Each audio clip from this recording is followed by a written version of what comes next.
Good evening, everybody. It's Saturday night, my friends, and I'm back with some more coding stuff. More game engine shenanigans here, as we do on Saturday nights, or tend to do on the old Saturday nights. Hope everyone's doing well. Hope your weekend has been good so far, and you're getting all of your relaxation in and everything else, or whatever else you need to get finished. So welcome on in, everybody. Welcome. I am for a little bit here foregoing the webcam. I'll probably turn it on a little bit later if when I sit down. I'm actually utilizing my standing desk right now, so I'm standing up. So if I turn the webcam on, you'll see like I'm all cut off here. So one of these days I'll figure out how to mount my webcam such that it works when I'm both sitting and standing. But today is not that day. But welcome on, everybody. Welcome. I would like to do more of this where I can switch between sitting and standing. Even when I'm playing games, I occasionally do play games standing up. Not often, but sometimes I do. But I definitely code and stuff. Do some work during the day standing up because it's just, there are times when like I need to get up and move around a lot, and there are times like right now where my legs are just bothering me. My leg that's been getting swollen is swollen around my ankle right now. So I'm trying to stand up and move around a little bit to try to get that to reduce a little bit. So we'll see how this goes. But hopefully everything else is working well. Looks like I'm still coming through loud and clear and everything.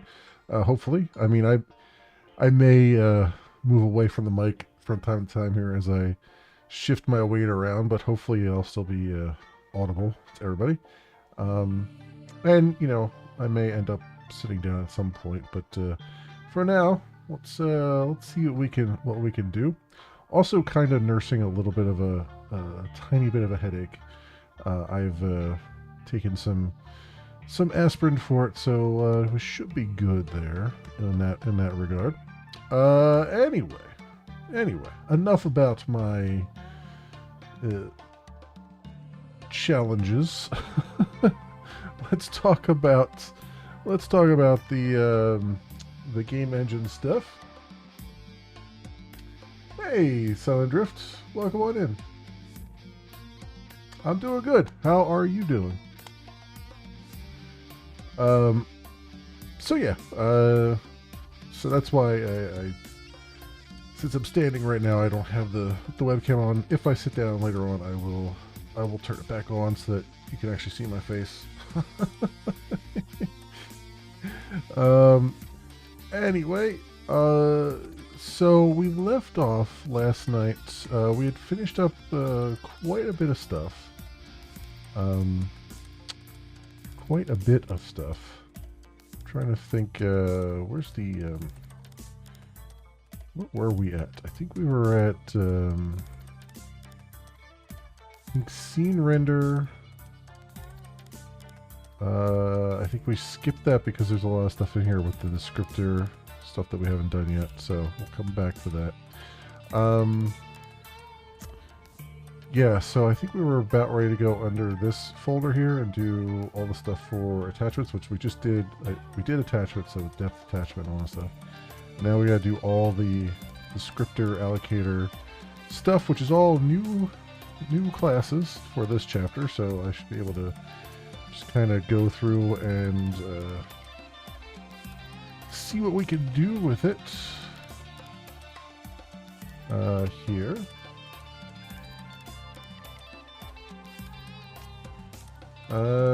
Good, believe it or not, I'm actually trying to get this app deployed online so I can test it working outside the developing area.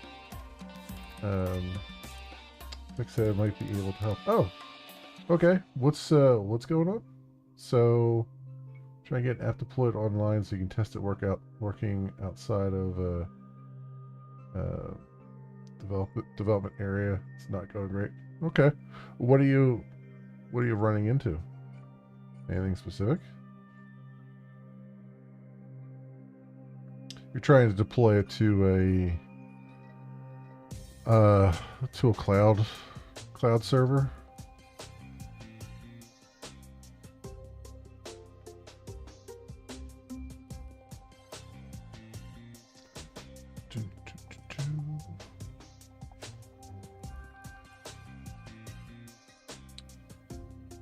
So I'm wondering here.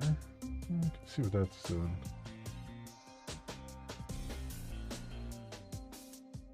You understand it correctly, you've either got too many files, or the translation from code to cloud isn't happening. Well, what's the error that you're getting?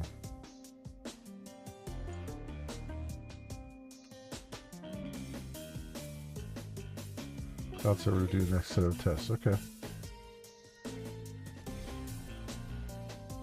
Is it a? Are you getting like a?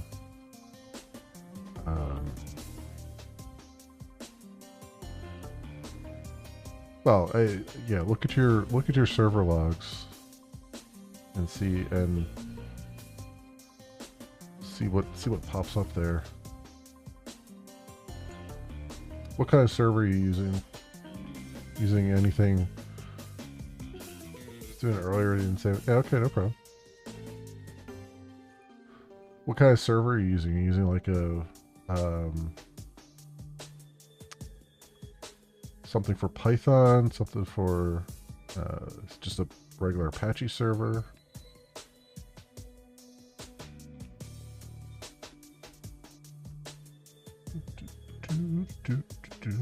Okay, so I want to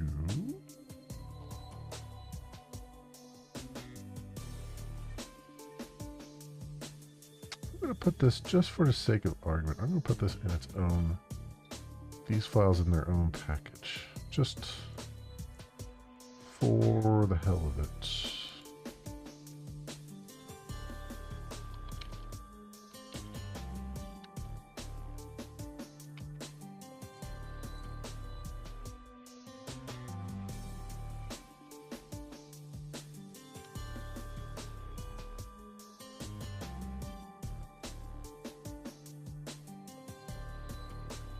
Alright.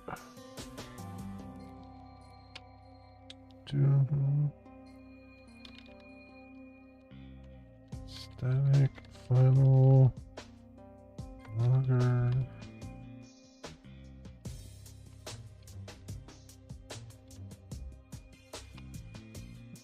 That line in there. Not necessarily use the server. You don't have anything. Okay.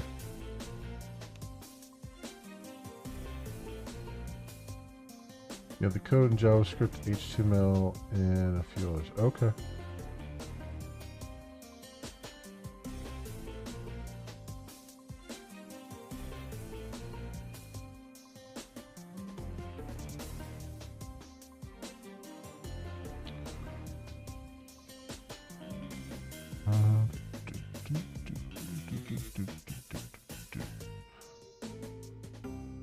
So get what? Descriptor limits.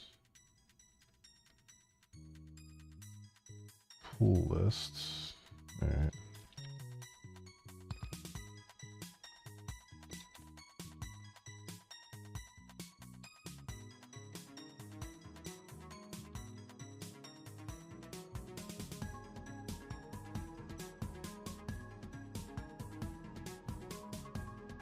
Descriptor limits physical device. Okay, so let's see what this is getting me. Import class.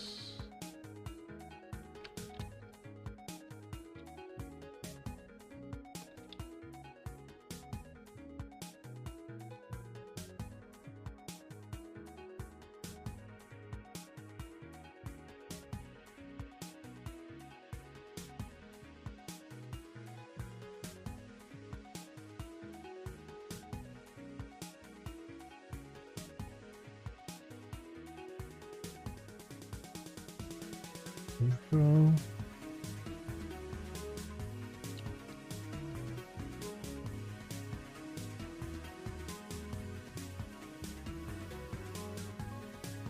Alright. Thing.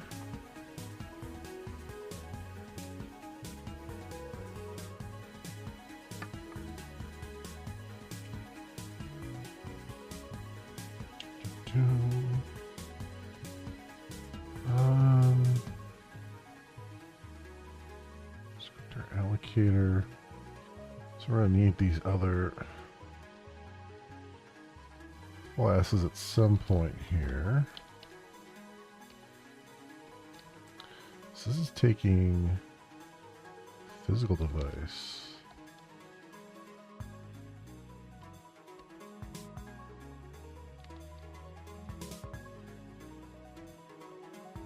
And logical device, okay.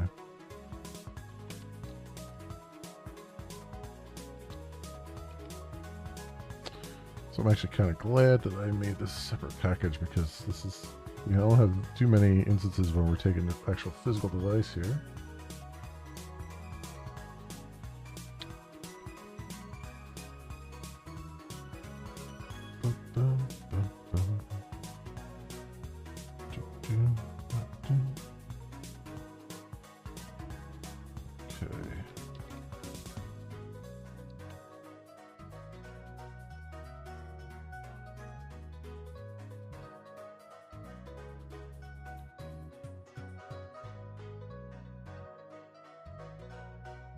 Descriptor pool. This is just getting new array lists.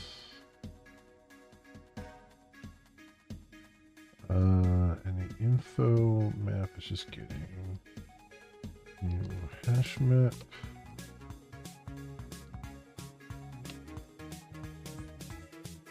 Those in there.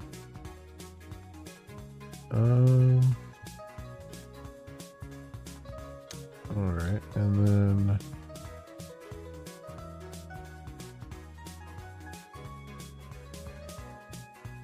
okay, so this dot descriptor limits is create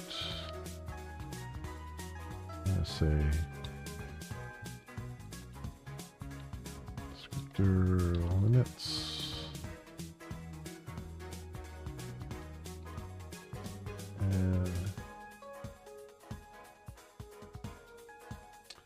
You got it now. It just went back. It seems there was extra code confusing the system.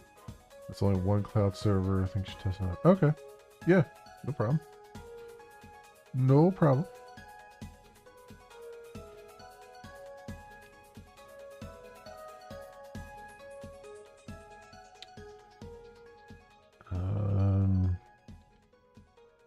Descriptor pool lists dot oops dot add.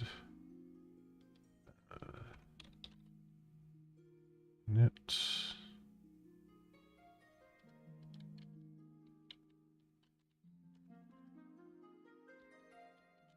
Descriptor pool info device. Descriptor limits. Alright. So we have those. So then yes, these are private, so I've kind of figured they would be private.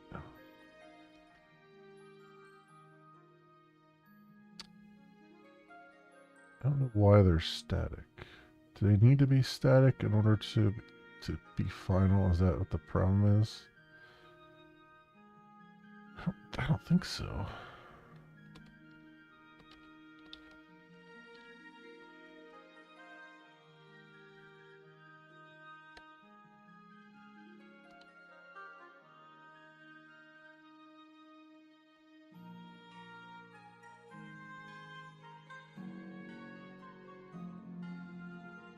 Yeah, no, that's fine without that. I don't know why they're randomly making things stack. I guess technically they're trying to force the JIT to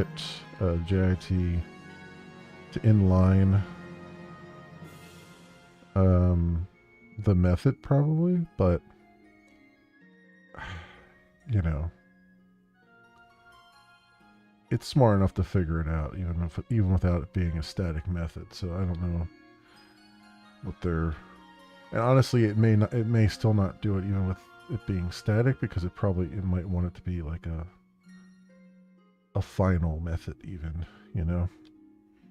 So if they declared it like static final, then maybe that would have forced it to inline. But just let the compiler do what the compiler does.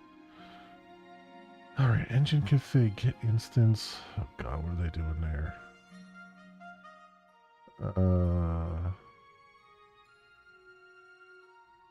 Get max. The hell is max descriptors? I guess get max descriptors.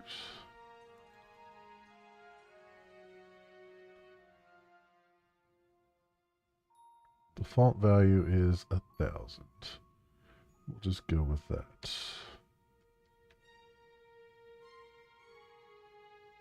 I'll just put that in here for now.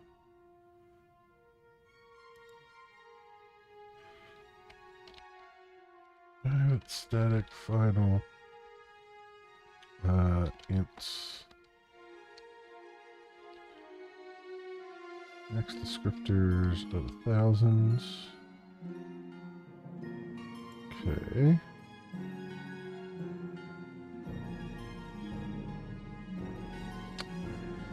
So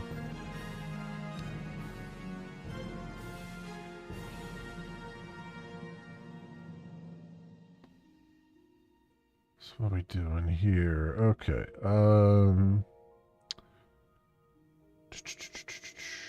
So VK physical device limits.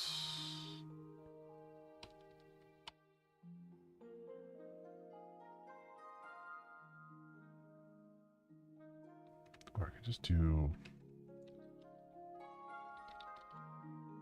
limits equals physical device get device properties limits.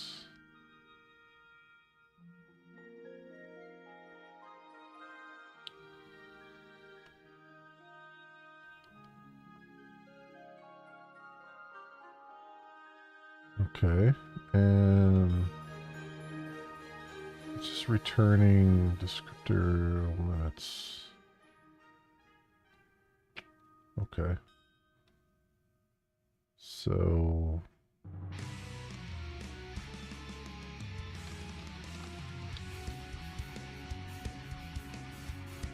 integer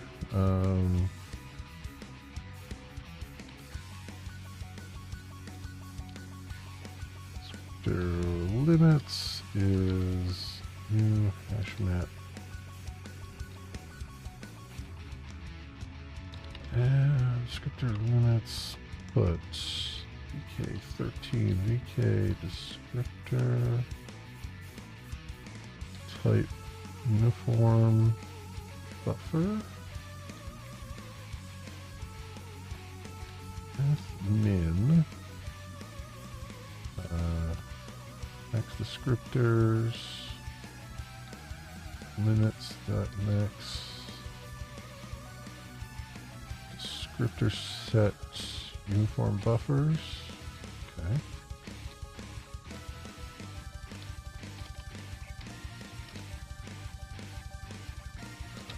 Okay, 13. Okay, descriptor type combined image sampler. F.min descriptors limits max descriptor set samplers. Okay, and descriptor limits, but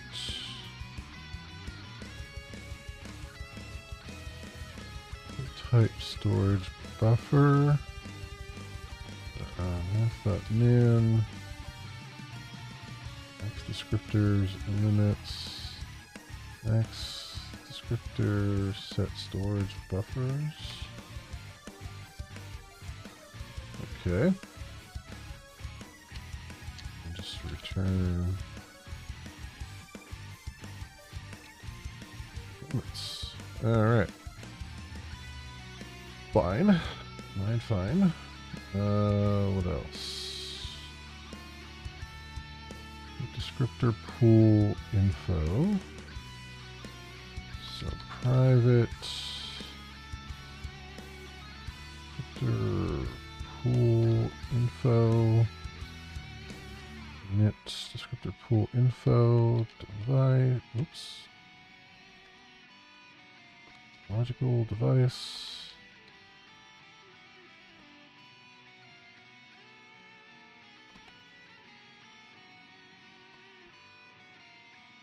Integer descriptor limits. Okay. So what are we doing here? Probably have to make this a to-do.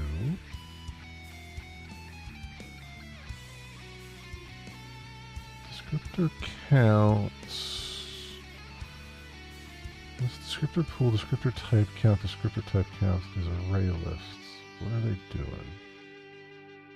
For each descriptor limit, descriptor count put KV, descriptor type counts, descriptor type count.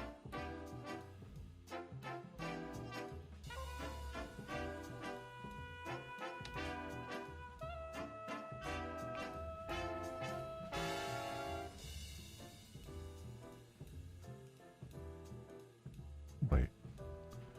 What?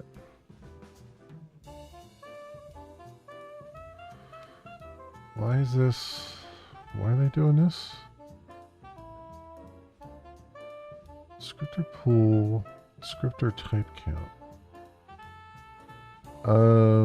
Why would that be why do you need two copies of the same thing?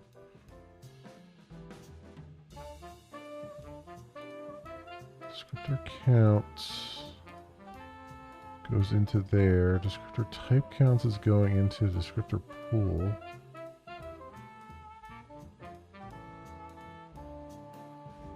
Why are they? What? Why is this a thing? What's descriptor type count? It's just descriptor type and count.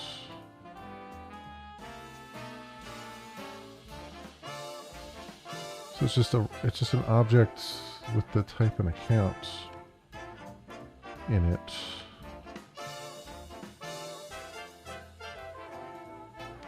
Okay, so they're adding that to a list. Descriptor type counts list with just that in it. But then what is descriptor count for?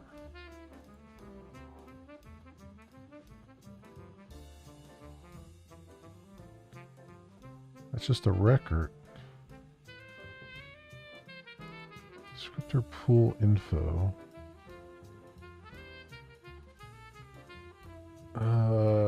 That's just a record, so what's it used by?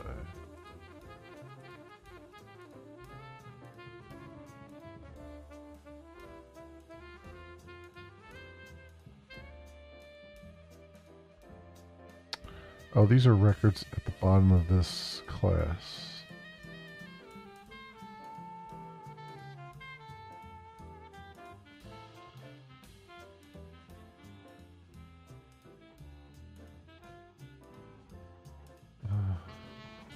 Descriptor set info map. So if there's a descriptor set info, return new descriptor pool info. Descriptor pool.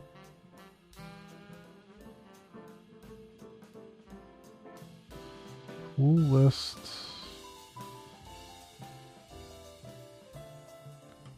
Descriptor limits.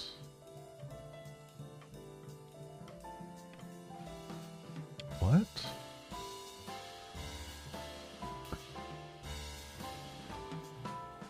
Why are they? Why is this a thing?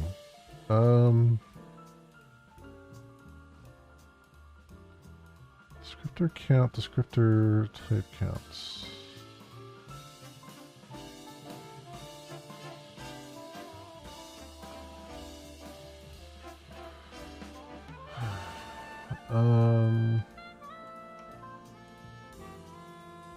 Descriptor pool info.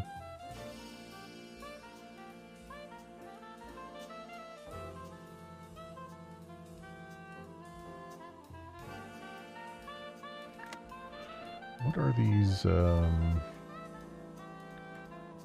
are these used by?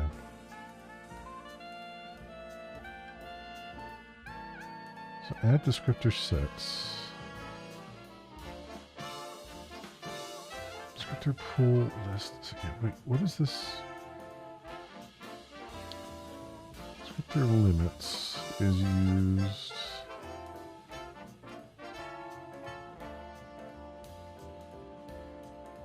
Descriptor limits gets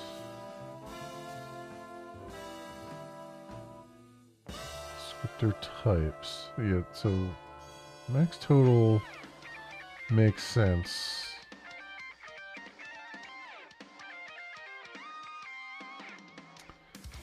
So it won't work with GitHub. Oh, okay. I am trying to learn how to make a game engine. Right now with Vulkan, using the Vulkan drivers.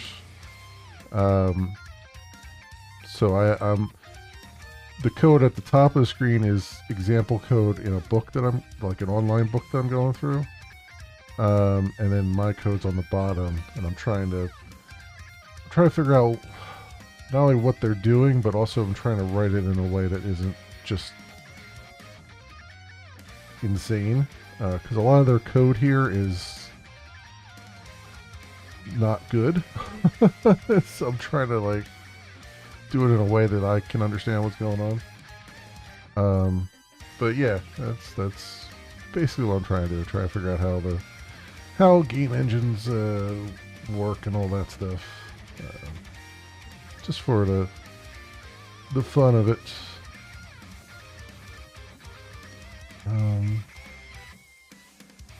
Does tend to happen a lot. Yeah, it's I think what happened here is whoever wrote this book boldface copied a lot of the Vulkan stuff is done in C, and I think they just kind of boldface copied a lot of the C code and just plunked it into Java without really putting any thought into how it should be structured, or using built-in Java, stuff to help them out. And so a lot of the code is just kind of sticks out like a sore thumb, and some of it like is highly unnecessary. Like I'm trying to figure out why they're doing this when it's just they're just making copies of the same thing repeatedly, and then their variable names suck, and so sometimes I can't even tell what the hell they're trying to accomplish. They have no comments in any of their code, so it's just like trying to piece together what they're doing here.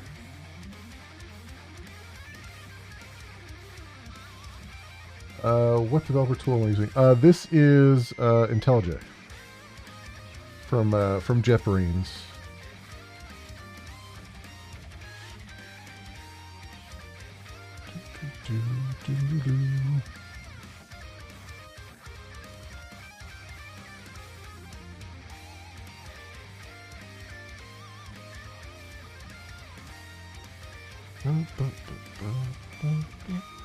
Which, as far as IDEs go, is not terrible, but it's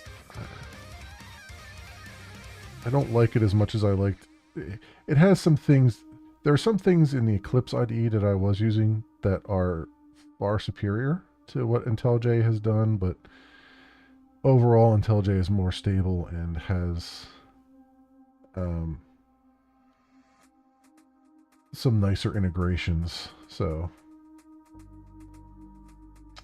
using Visual Studio Code, it depends on what you're doing. If you're doing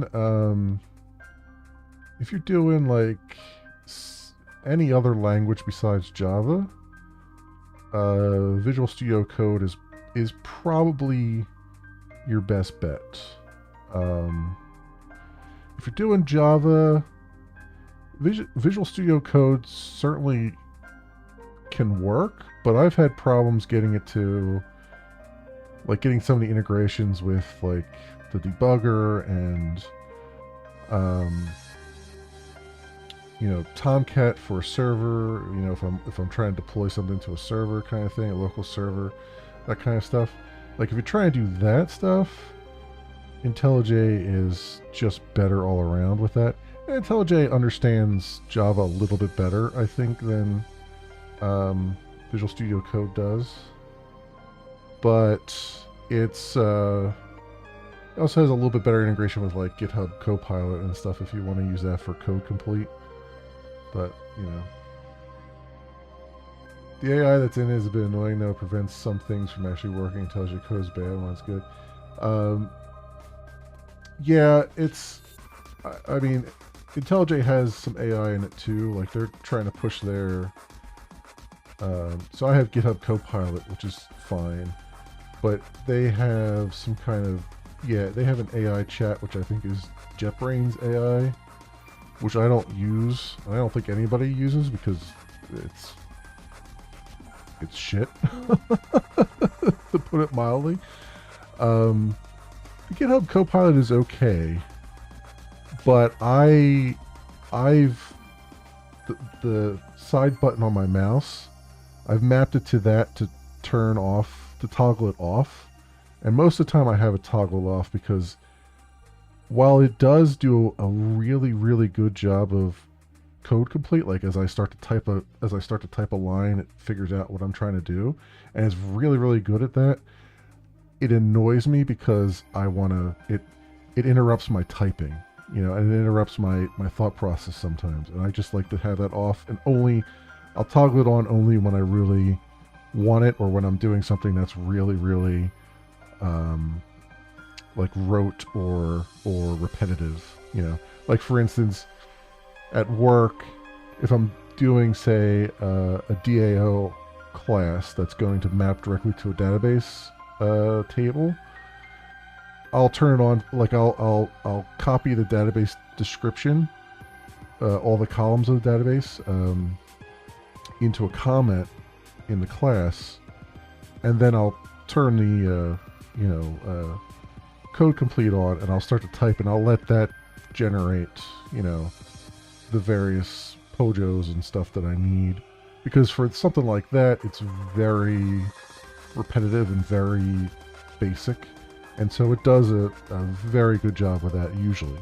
Sometimes I have to tweak the data types it comes up with because it doesn't quite map them sometimes the way I want them to be, but 99% of it is usually good out of the gate. So like stuff like that just kind of is a no-brainer to save you some time, and you can very easily look at it and see, oh yeah, it did everything correctly,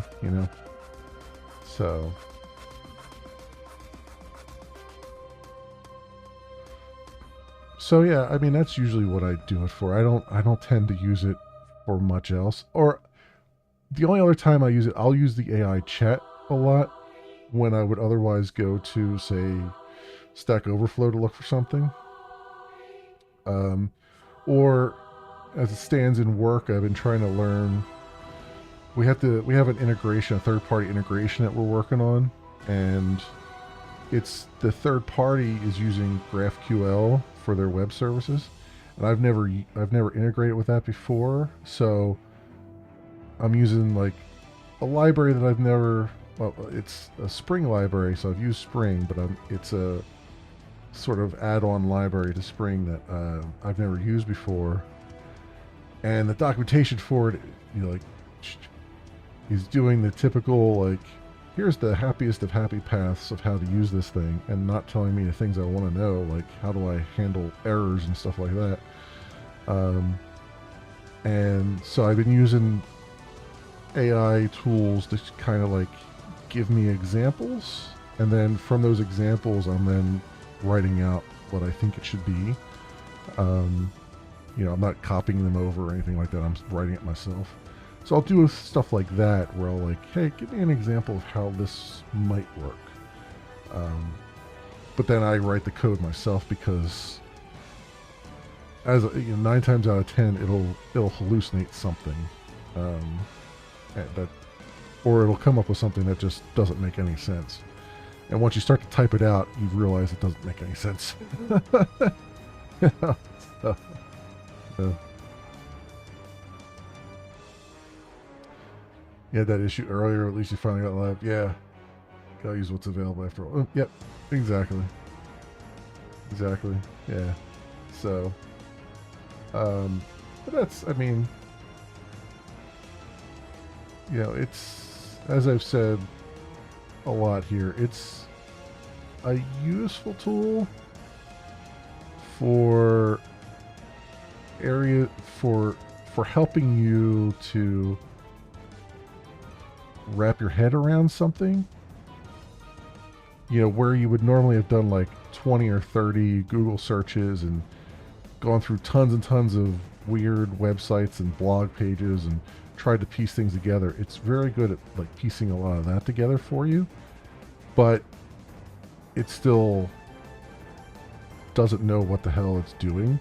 So you still have to use your brain and be like, okay, this here doesn't make any sense. What it's telling me doesn't make any sense. Let me go. But now it gave me some keywords to go search for on Google. So now I can go target my search to like this one thing and see if that's really how that works, kind of thing,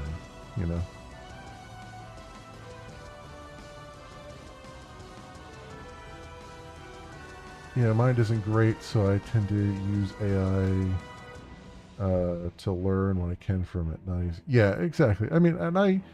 It's the same thing for me. Like one of the reasons I'm typing out this code, for instance, this, game engine stuff. One of the reasons I'm typing the code out myself rather than copying and pasting it is because I learn better as I type.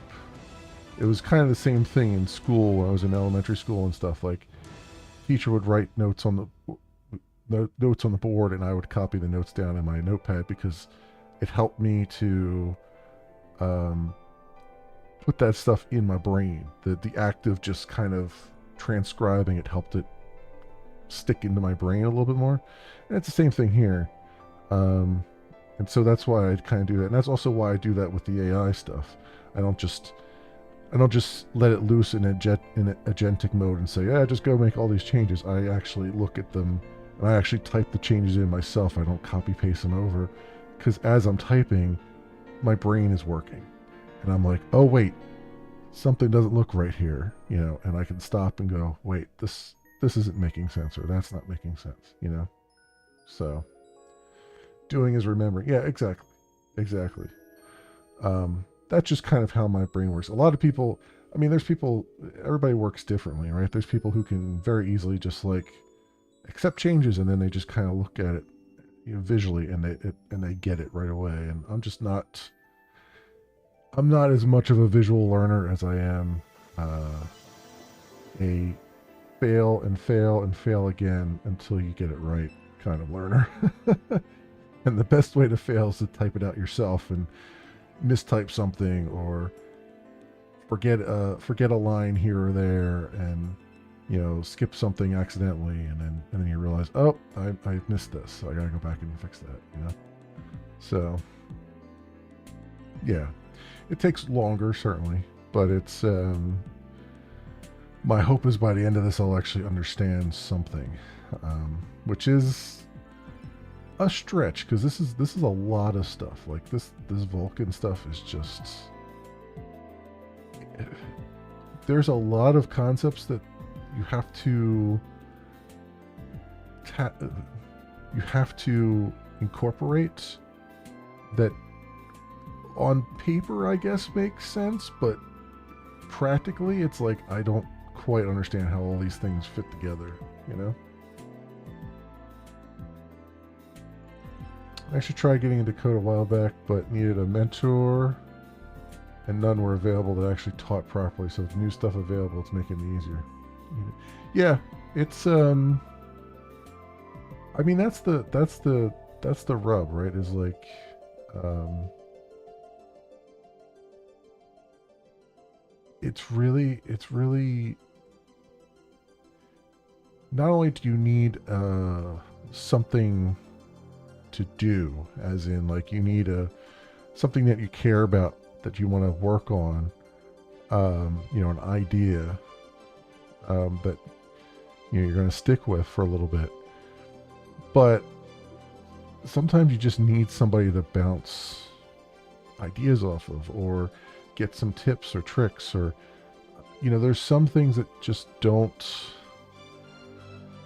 there's some things that will never come through with AI, right? Which is like, what are good code practices? I mean, here's a good example of it in while I'm going through the source code of this book, right? The person that wrote this book, they're not necessarily caring about good code practices and clean code. They're just trying to get their concept out there in as dirty a way as they can. And I'm looking at it and I'm going, ew, I would never accept this code, or I would never accept that code that way. So I'm going in and kind of revising it and doing my own thing. And a lot of it, I've said this before, but a lot of the code here feels like it was the first draft or maybe the second draft. And I'm like coming in being like, no, this needs a third or a fourth draft for this to make some semblance of sense. And so that's, you know, all that comes into play. And it's, you know, I just, I don't know. There's,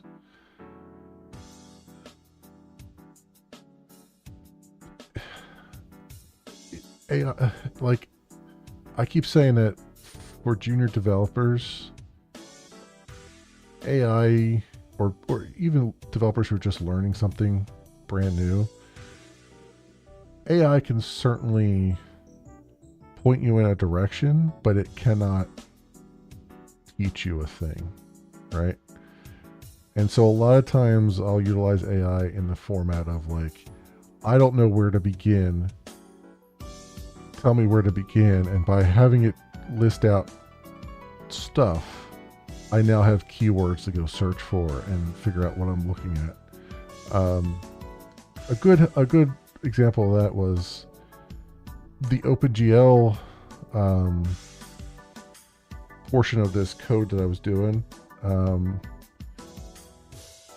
I had a spaceship that I was able to rotate with the arrow keys. And what was happening was it would get to a certain point in the rotation and it would suddenly skip and not rotate smoothly. And I'm like, what the hell is causing that? I've never seen that before. And you don't know, like, I didn't know what to search for. So I was like typing into the AI chat, like, this is happening, you know, what could cause this kind of thing. And I was asking it different questions. And finally it came up and said, oh, you probably have gimbal lock. I'm like, oh, let me go search for that. And I go search for gimbal lock on Google. It's like, oh, I see what's happening. You get to when you rotate an object to a certain degree in the engine, the normal vectors to it flip. And so in order to kind of make it rotate smoothly, you have to do a little bit of extra math to kind of overcome that. You gotta sort of flip the camera instead of flipping the model. And then once you kind of flip the camera's normal to the model, it smoothly rotates around it when you get to certain extreme angles. And you know, I needed a human to tell me that, but in the absence of a human, the AI gave me the keywords that I needed to go search for, because I had no idea where to even begin, right? And so it's good from that perspective. Like, you don't know where to begin, you don't know what you don't know, you can kind of like goad the AI a little bit and be like, hey, like what causes this, or what could be doing this, or what's happening here, and explain this to me, and then from there, don't believe anything it tells you, but from there you can then take the keywords and do your own due diligence on it, and yeah, it works out. It works out from that perspective. But I would, like junior developers and stuff, I would be like, go ahead and utilize AI in a limited fashion, but don't, if you take any code from it, I gotta review it. You gotta review it with me first, right? Because it will very easily send you down a path that without really, that, is rife with mines.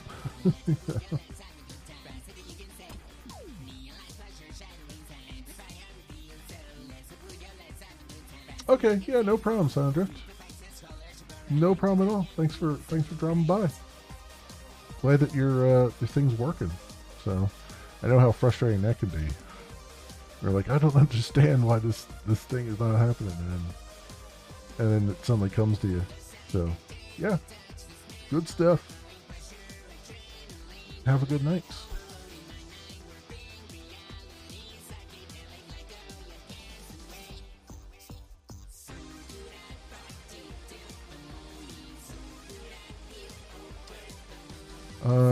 Let's see. So why are they making copies here?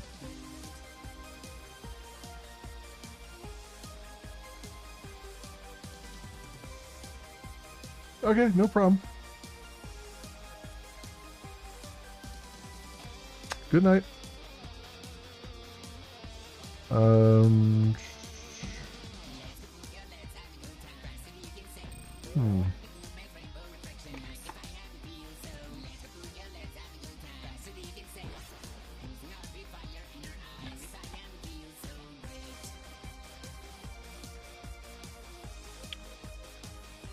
Type count.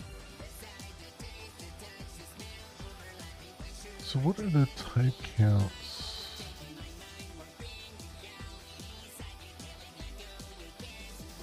Add descriptor sets.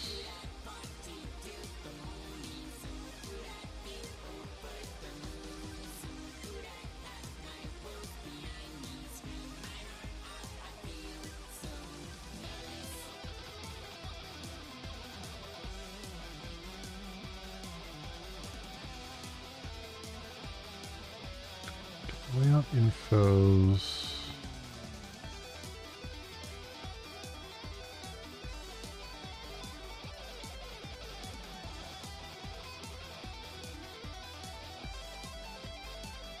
No, I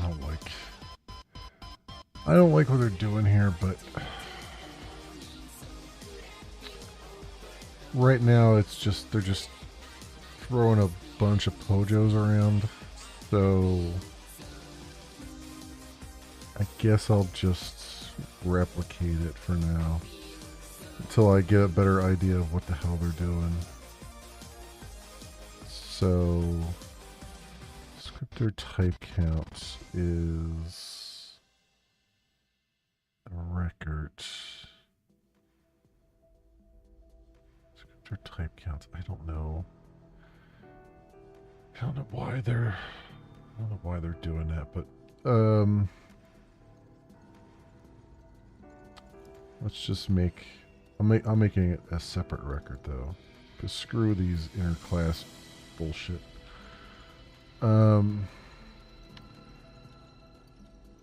Their type counts. And that is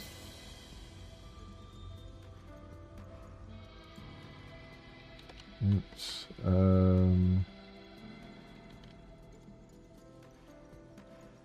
Descriptor type int count.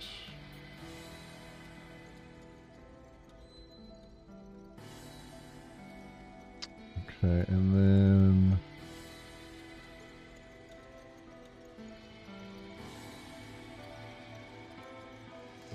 descriptor pool info. Descriptor pool. All right. Those are real classes, it looks like. So we'll do. Can't do that.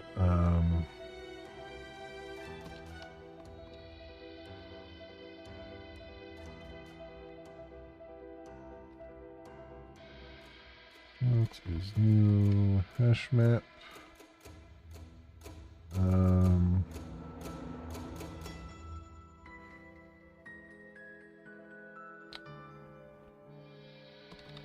List descriptor type count.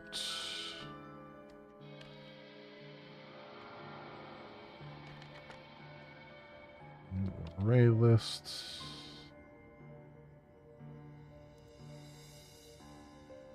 And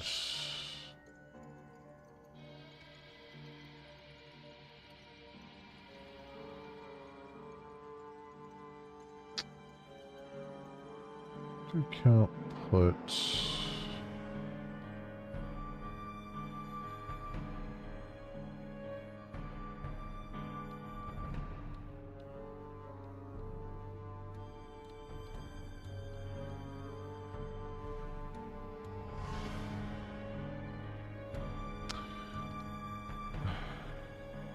so descriptor count is really just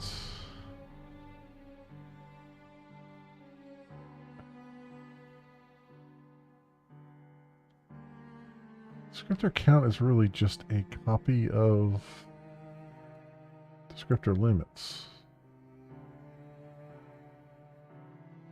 I don't know why they're making. Why not just pass descriptor limits in there? Like, what is the point of making this copy? Are they changing? Well, this is descriptor pool info is a record. So it's going to pass a reference. So I guess they're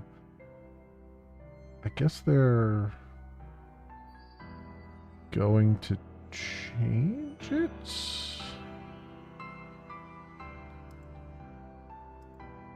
Somewhere.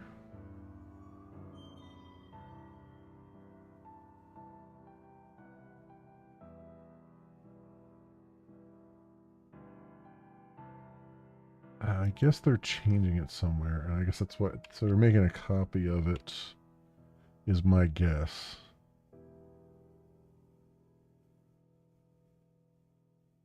Descriptor limits, descriptor count. So it's really.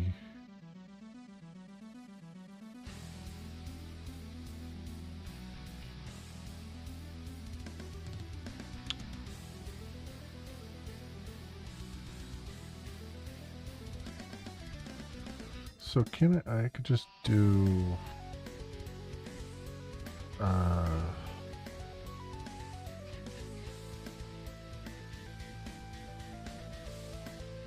that the only place descriptor count use? I think so. Get rid of that. Type counts is there's a better way of doing that. The type counts we could just do descriptor limits, entry set, stream, flat map,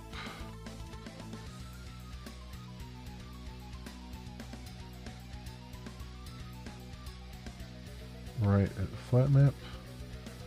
I think, or is it going to be collect?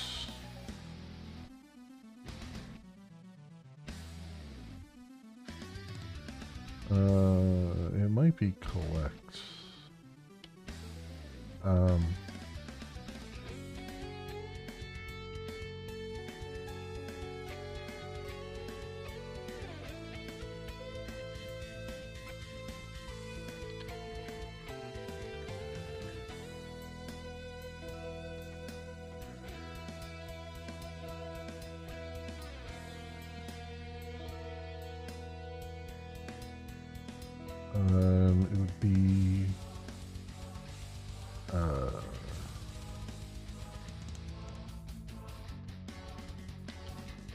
return new descriptor type count e dot get key e dot get value.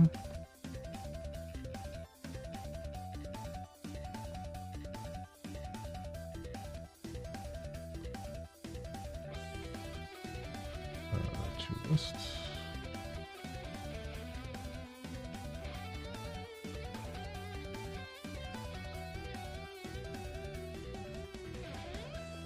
Forms a stream.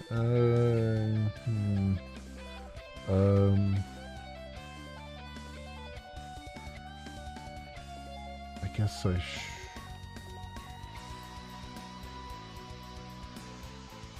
and that is like a one-liner, right?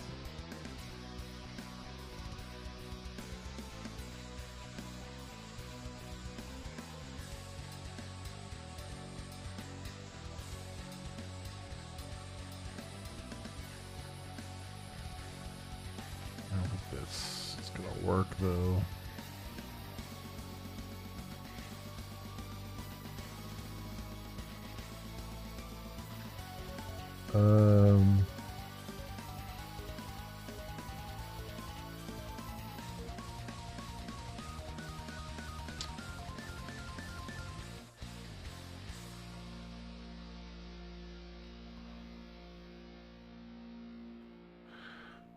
One of these days I'll figure out these stream functions here. One of these days.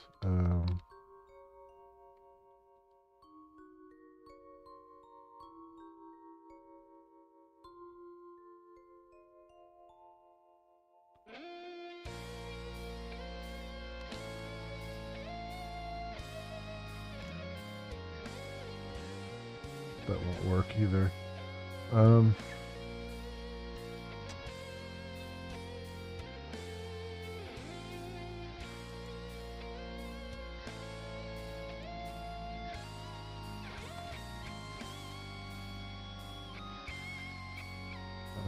Convert.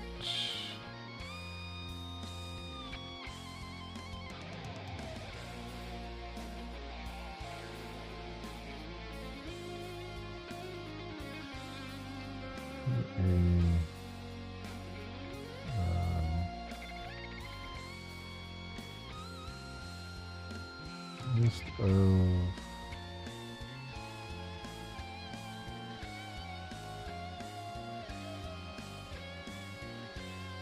let's do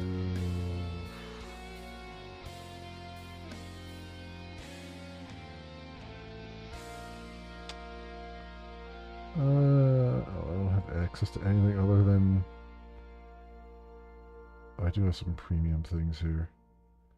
Yeah, we'll do GPT-5 if or we'll get an HTTP 401.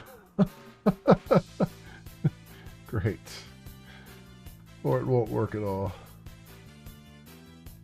That's also a possibility.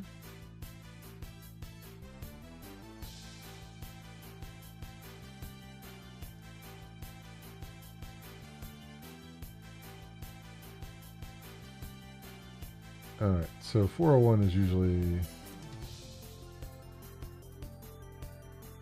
some kind of permission thing, probably, I imagine. Let's come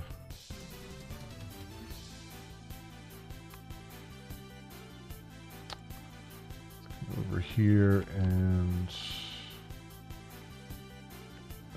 convert a Java hash map entry set to a list of another object.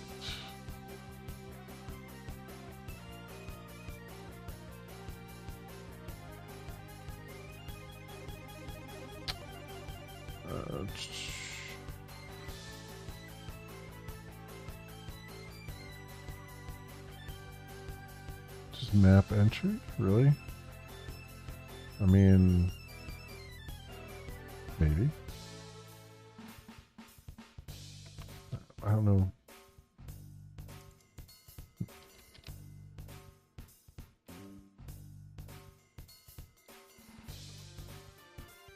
I mean, I was almost there, I guess.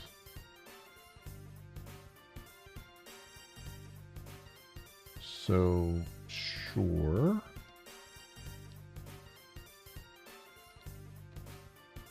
Alright, so we have that.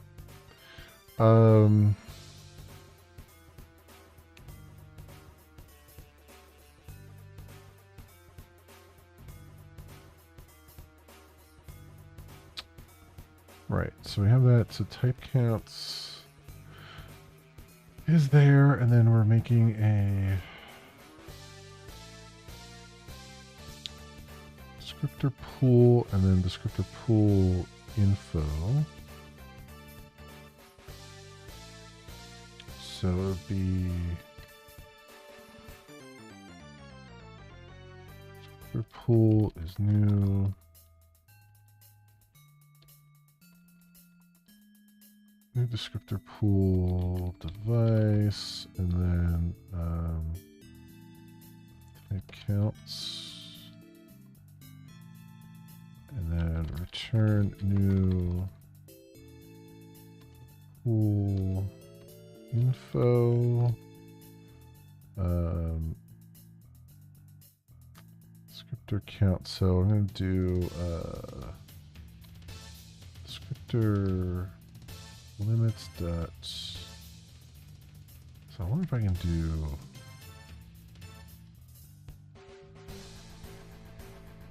copy of descriptor limits and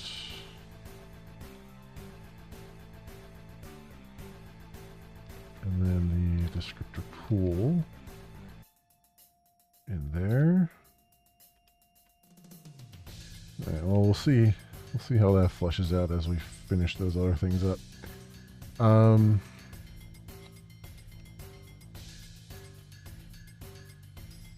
Let's see what else is going on here. So we got synchronized, huh? Public synchronized descriptor set. Add descriptor set. Device ID set layout. Oh.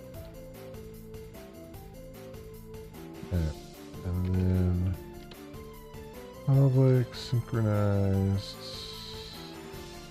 lists descriptor set.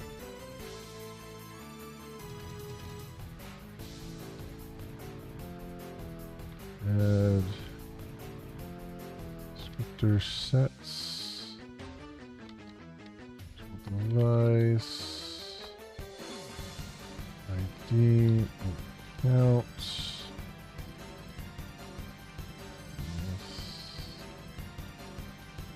descriptor set layout,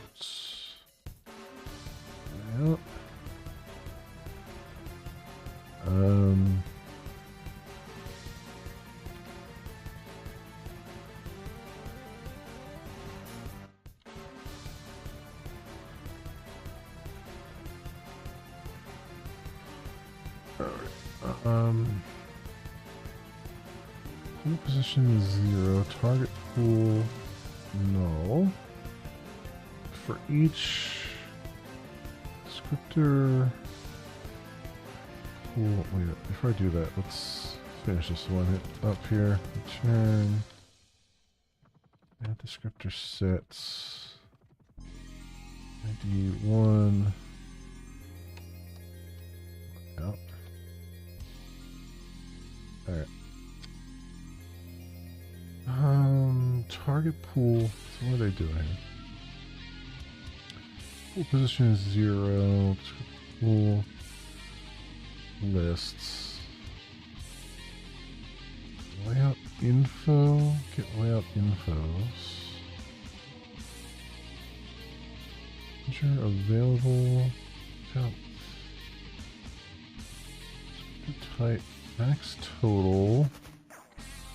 Descriptor limits get descriptor type. Count is greater than max total. Available is less than count.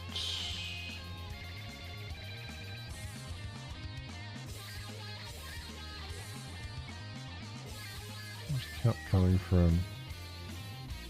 Oh, let's think. Okay. Break.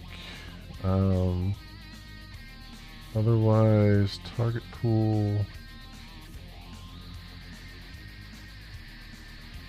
Oh, this is a mess. This is a friggin' mess. First of all,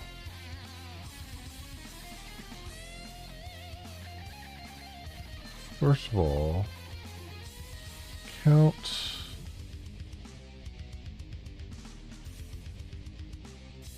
What the hell is count? Max total. Descriptor limits. Okay.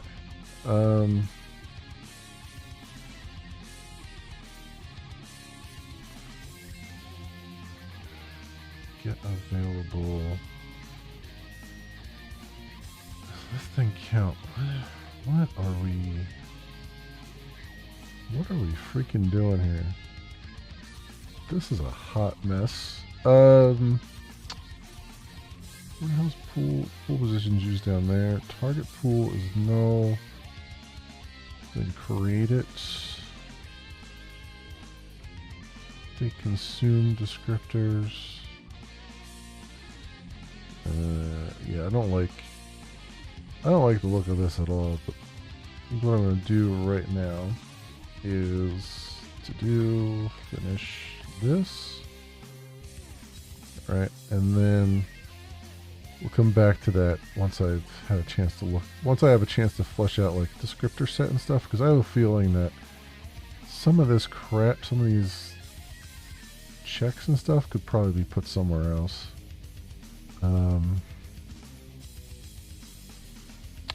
Or at least done differently. Done in a way that isn't a mess. Just complete and total mess there. Public synchronized void cleanup.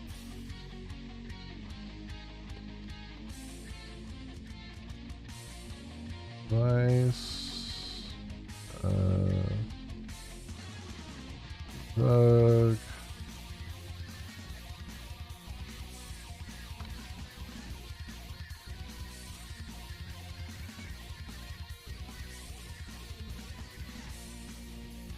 Alright. Set info map clear. Descriptor pool lists for each.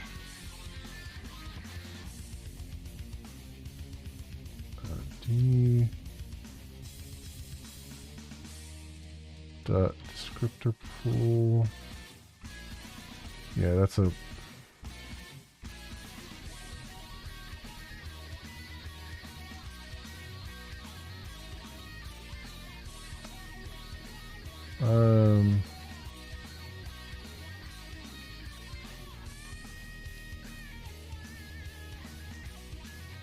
I'll just do a cleanup there, I think. We'll see how that goes. 'Cause this is a record, and they're digging into it to get to the descriptor pool, and then doing the cleanup there. And I feel like they could just have a method in the record that just does the cleanup, right? Like, why dig too deep for something? Especially since it looks like there's nothing else in there that we would have to clean up. So it's like, you know, I mean, we'll see, but free descriptor set. This has no usages.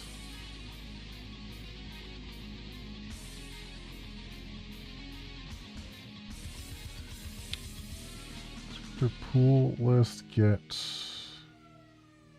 descriptor set info pool position. Arrays as lists for each free descriptor set.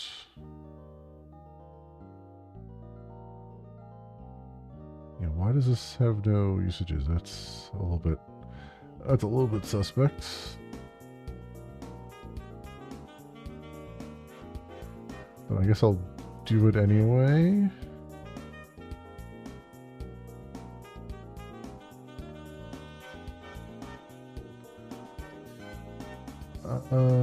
Descriptor set info.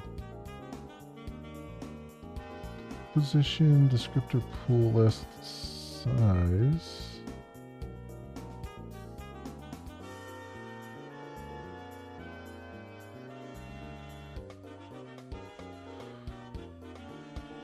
Okay.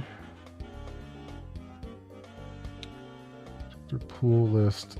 Get descriptor set info pool position.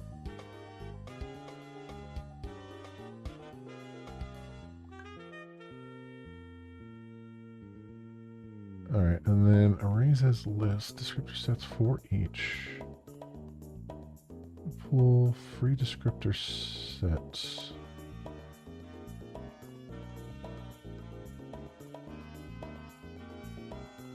I'm going to mark this as a to-do.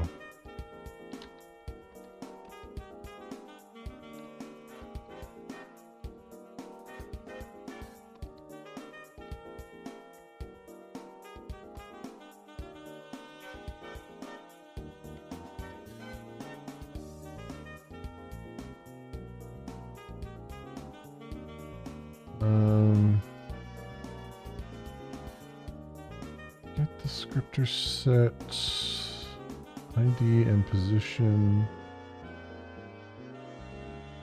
ID.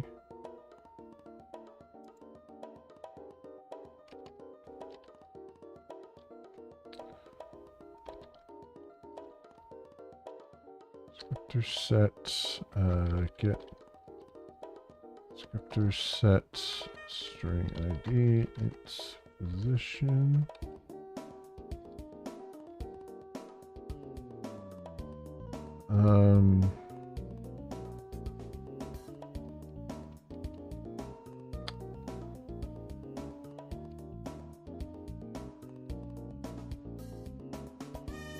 Okay, we can simplify this whole thing. Return descriptor set info map get or default.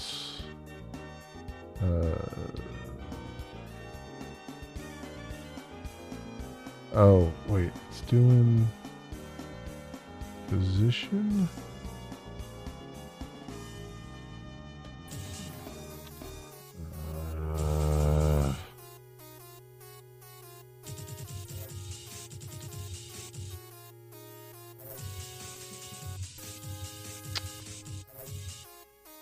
Damn it.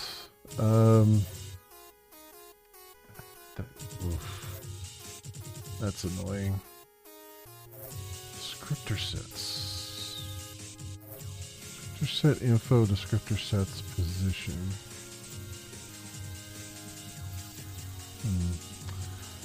Alright, so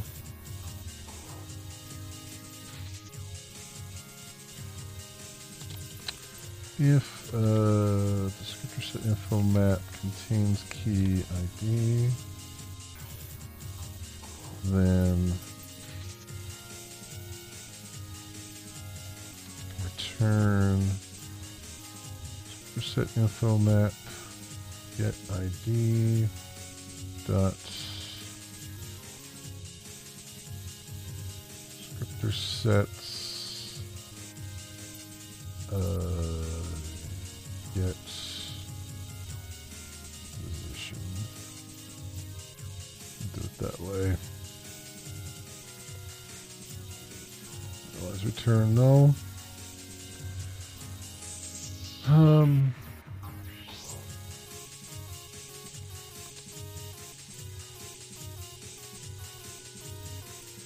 Public synchronized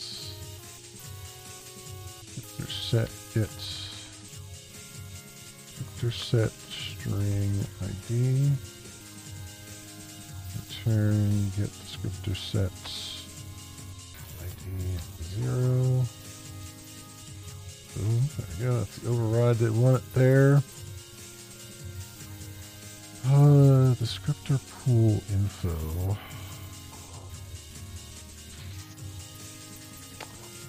And descriptor set info. Alright. New records. Descriptor set info. So it's a list of descriptor sets and the pool position. List descriptor sets.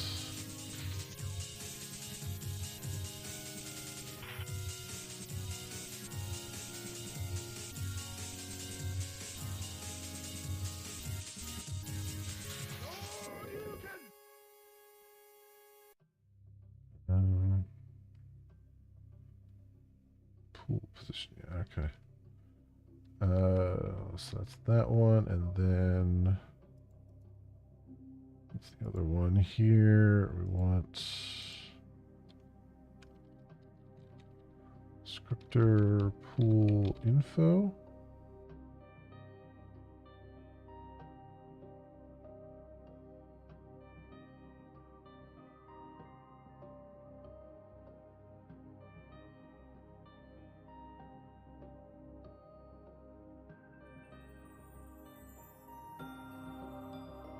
Right, okay. Descriptor pool info and map. Oops. Integer.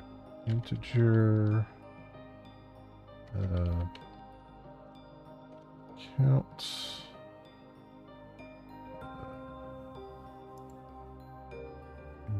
Map. And then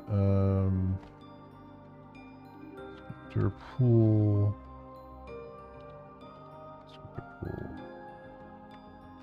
Okay. So I got those.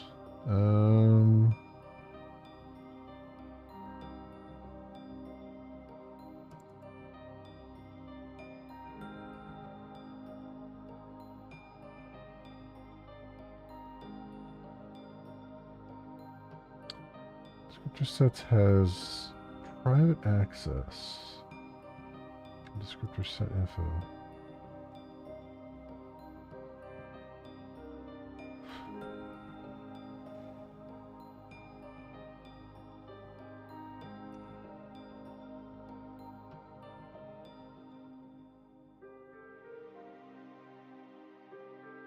Oh, because it doesn't have private access. It just has it. It doesn't. Descriptor set class doesn't exist yet, so it doesn't know what's wrong with it. Okay, never mind. I'm like, that doesn't make any sense. Oh, never mind. I get it. So descriptor pool info, we have a cleanup on there. Descriptor pool info, yeah, because this is just counts. So I'm just going to do the cleanup.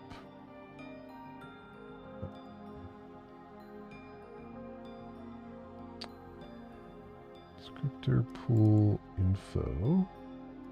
So we'll do public void cleanup. Let's go to device, and we'll call descriptor pool dot cleanup device, most likely. There we go. So I have that in place for the moment. So then, with that said,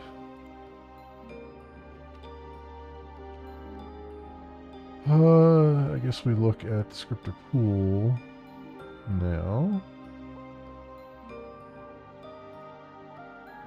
It's the next one on the list. So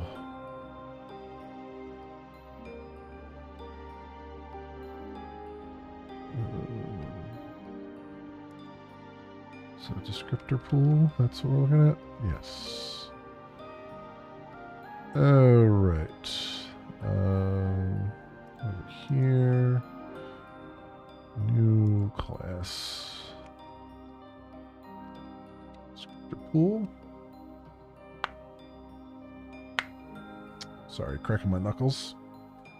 Alright, what we got?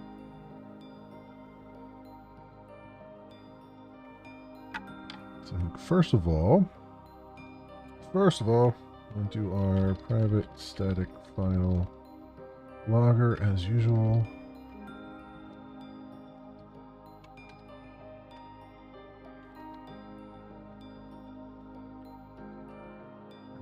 doing private final long ID and private list descriptor type count.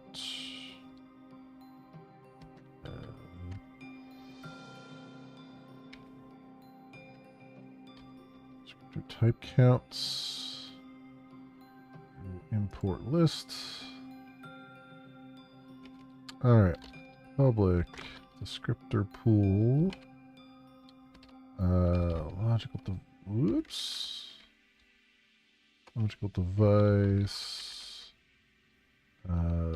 List descriptor type counts. Type counts. Augur debug.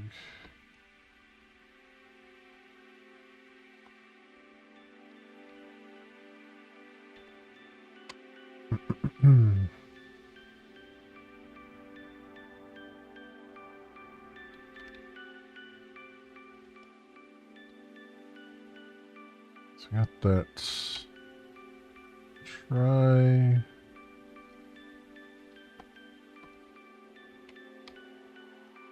Stack push.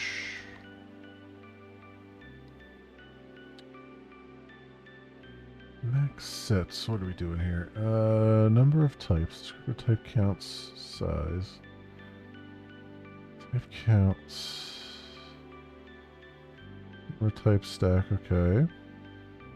Is number types used again? It is down there. Number types. Max sense. Descriptor type counts.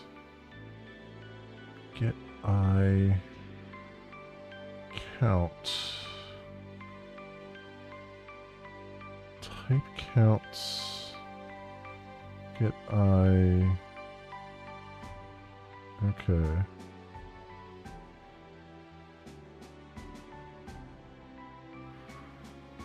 Okay. Let's see what we got here.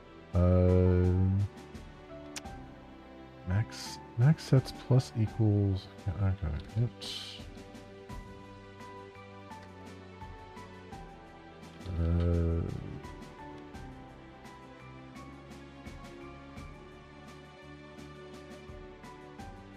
Type counts. Size.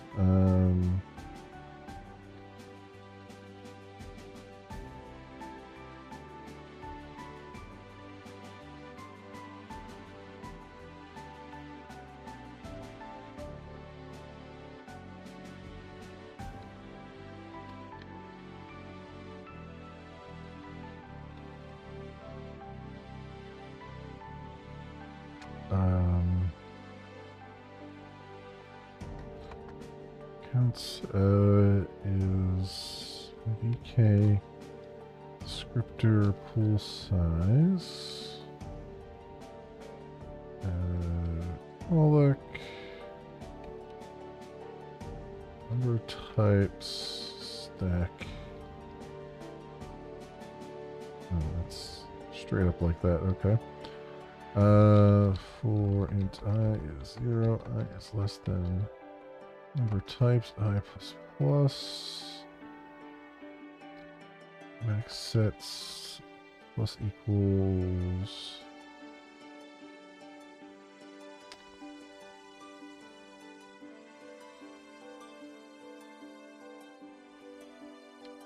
descriptor type counts.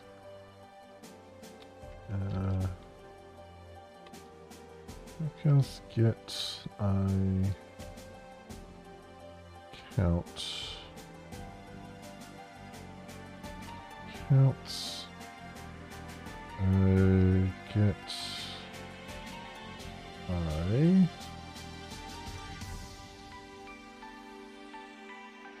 dot type is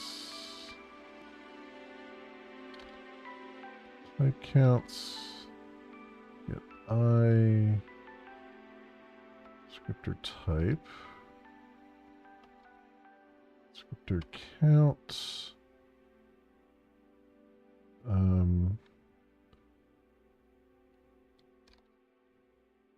Type counts.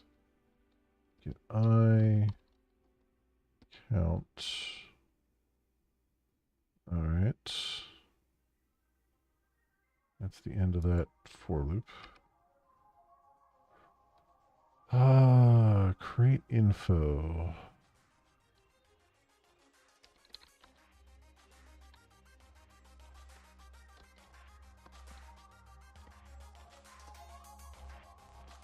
We'll create info.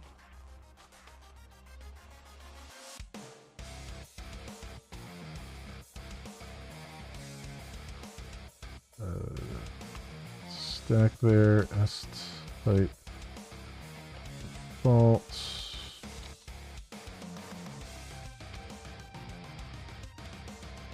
Okay, descriptor pool, create free descriptor, set bits. Pool size is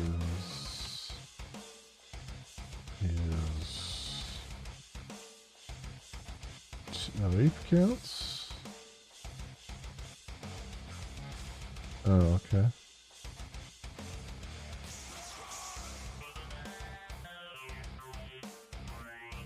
And next sets.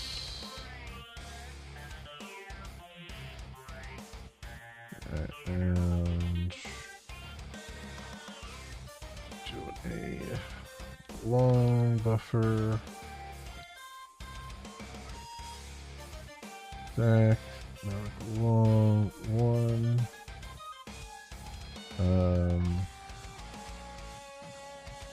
Tills fail if needed. VK13, VK create descriptor pool. Device. Get device. Pool info. Null. Buffer.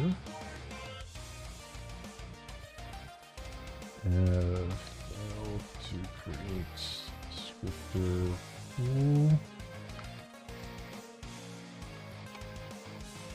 This.id equals buff.get 0. Alright. Alright. So far, so good there.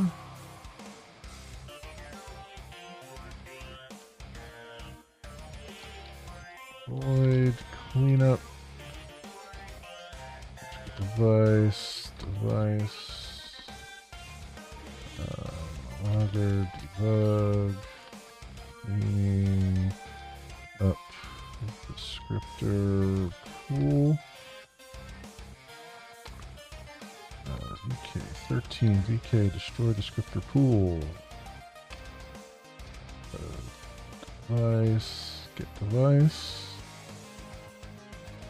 ID. No. Okay. What did I mess up here? Modifier public not allowed. Oh.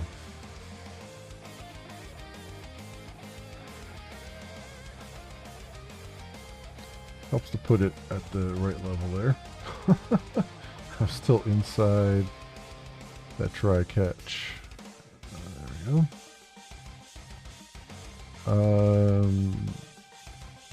Free descriptor sets.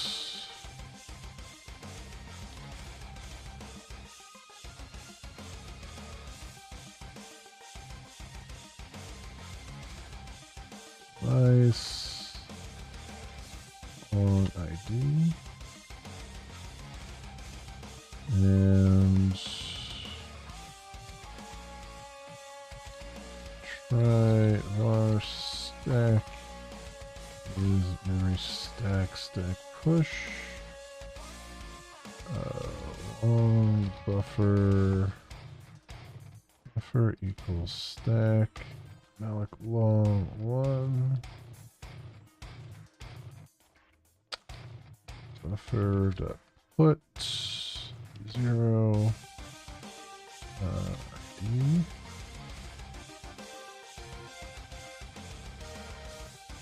And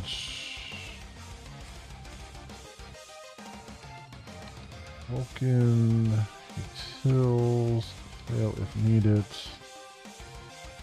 K13 VK free descriptor sets. Device, get device.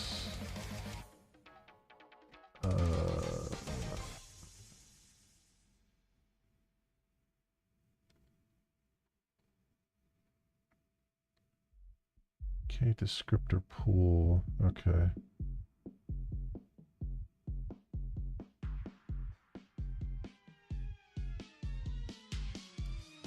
Let me do this.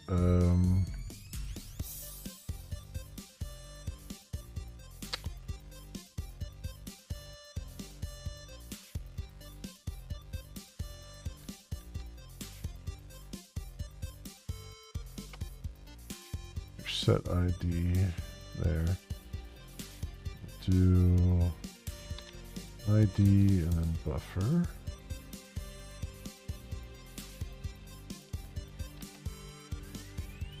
L2 free descriptor sets.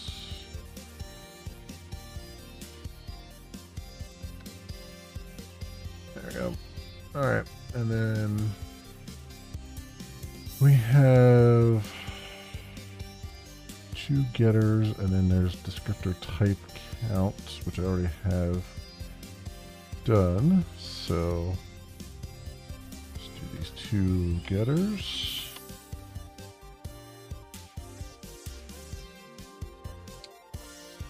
All right, so that's good. That's a thing. So then,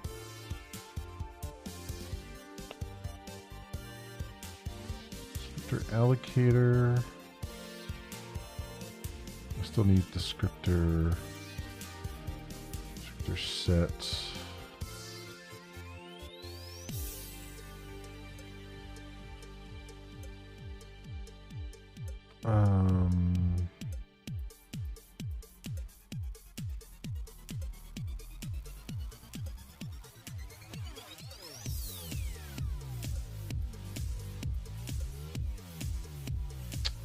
Yeah, still need descriptor set done. Okay. Good to know. So we've done descriptor pool. Descriptor set's the next one here on the list. So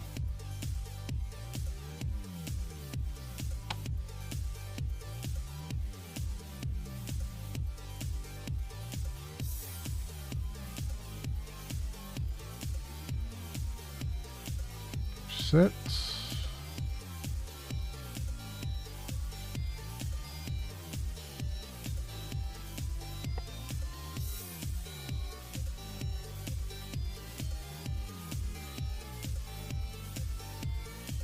That's protected. Protected long.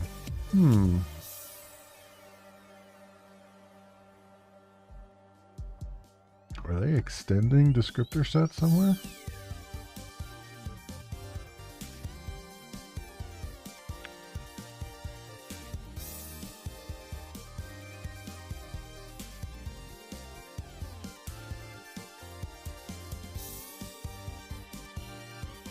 Huh.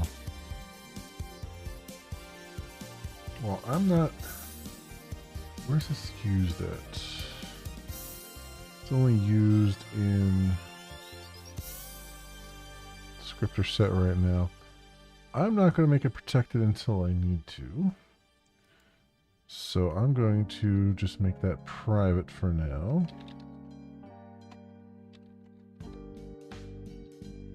And if it needs to be protected later on, like we extend descriptor set, then we'll make it protected.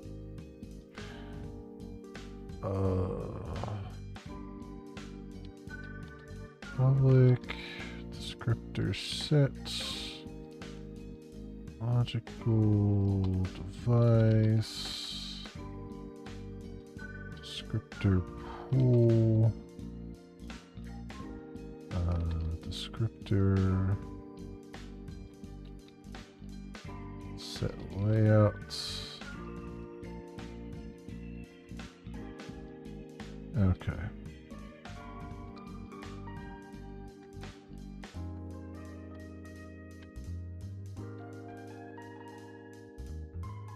Long buffer.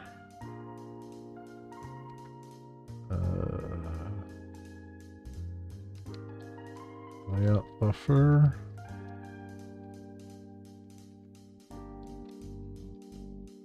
One. Layout buffer. Put 0. Layout. Get ID.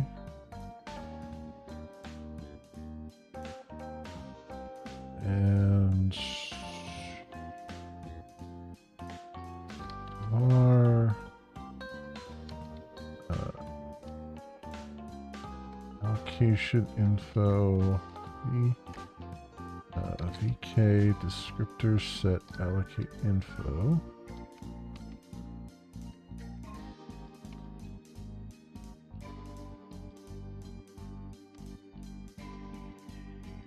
Type defaults.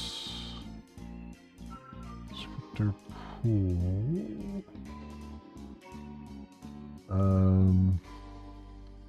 Pool get ID. And p set layouts as layout buffer.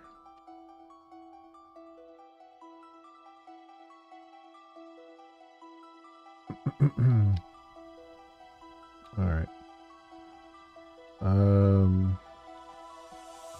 Long buffer,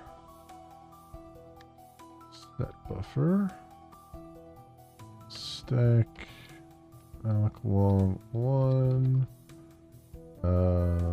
Vulkan, utils, fail if needed, VK13, VK allocate descriptor sets, device, get device, location info, and set buffer.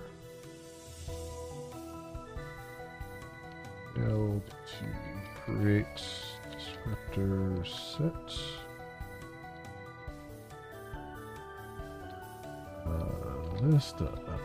This.id equals set buffer get 0.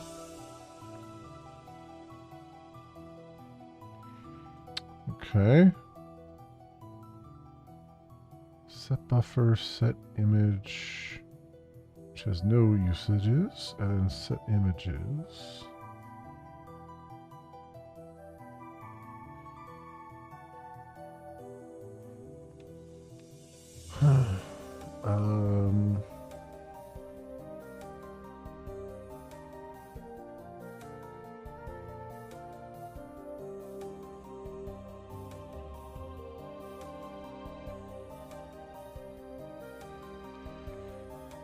What is set buffer doing? VK buffer, Vulkan buffer, descriptor buffer info.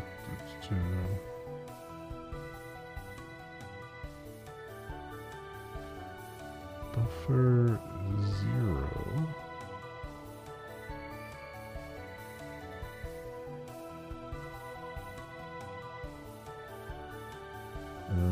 Okay. I don't know why they did that there, but they did. Descriptor copies, descriptor sets. Set image, set images. Images array.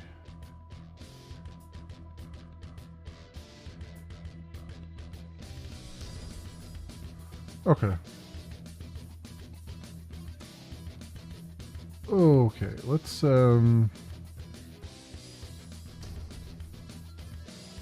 up a set buffer here in a moment. I am going to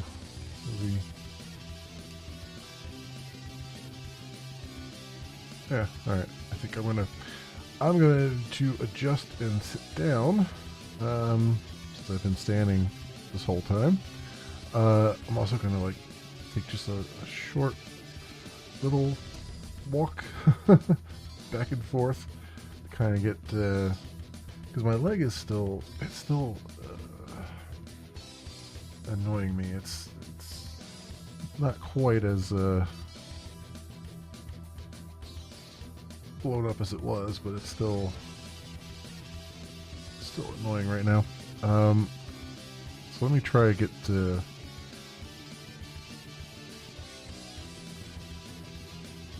blood flowing through that leg for a second, and I'll be right back, and I'll be sitting down again, and I'll probably turn the webcam back on so you'll actually be able to see my face instead of it being cut off.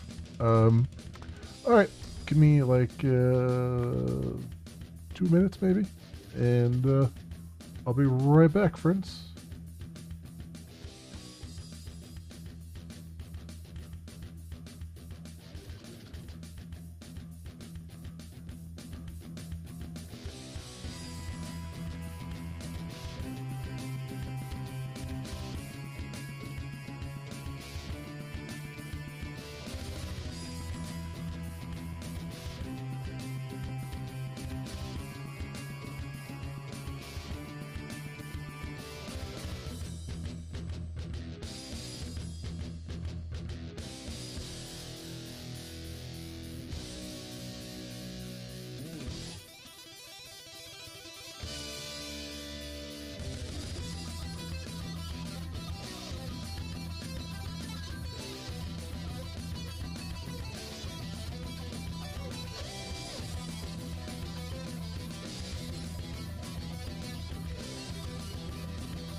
Okay, I am back, friends. The webcam back on. There we go. Now you can see my face. And not just below the neck as a when I'm standing up. Alright, friends. And my you know,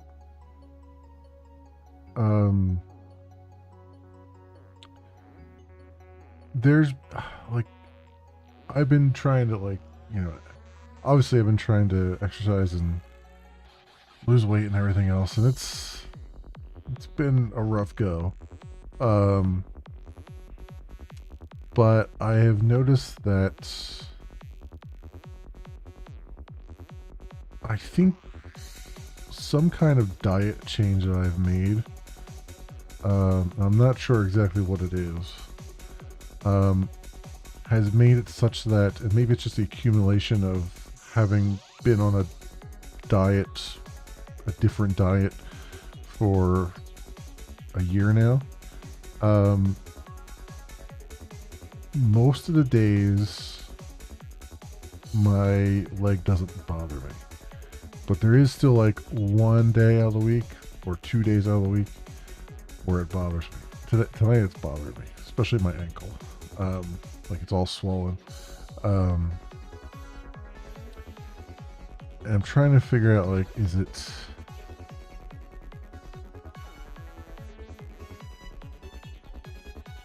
I'm trying to figure out, like it's good that it doesn't bother me most of the week.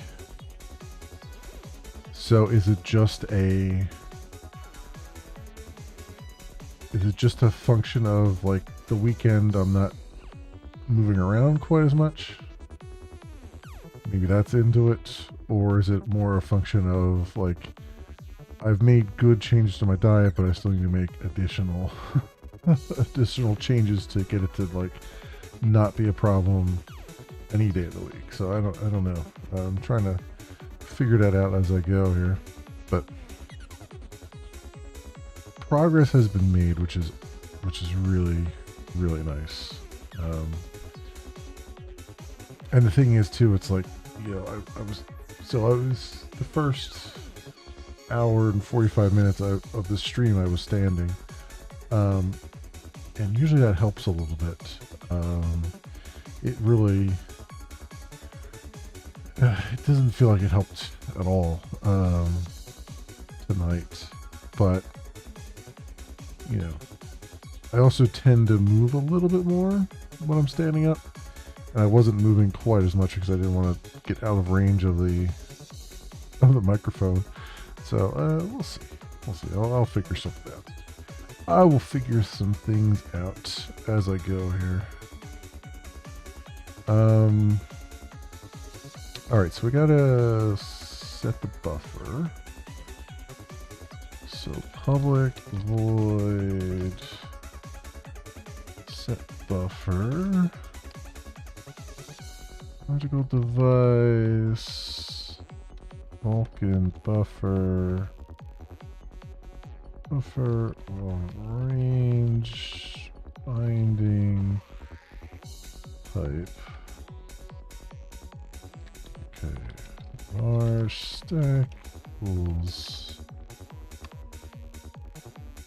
stack push, info equals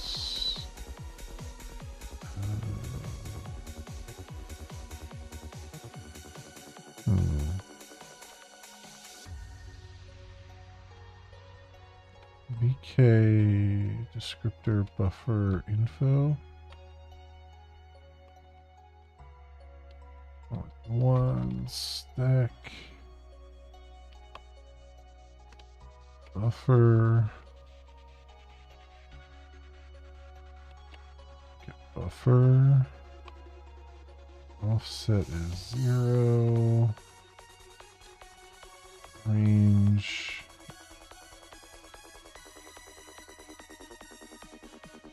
alright, and var descriptor buffer is ek right descriptor sets Call it one stack. S type. Oops. S type default.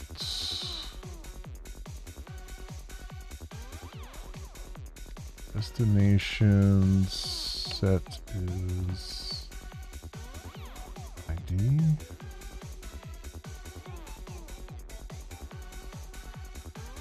Alright, and destination binding is binding. Descriptor type is type. And descriptor count is 1. And p buffer info is info. There, and then we will do VK 13 VK, update descriptor sets, device get device, descriptor buffer, null. That's it. Alright. I guess I'll do this set image even though it's not used, because it just calls set images, basically.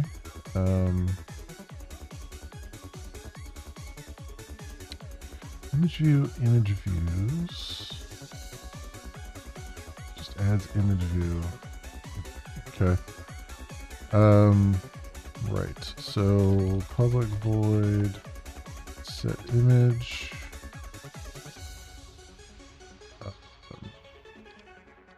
Device.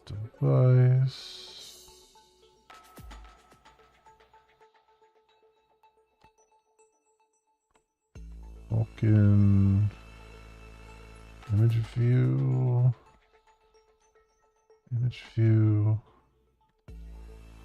Textures, sampler, int binding. Okay, and then call set images device lists of image view sampler binding.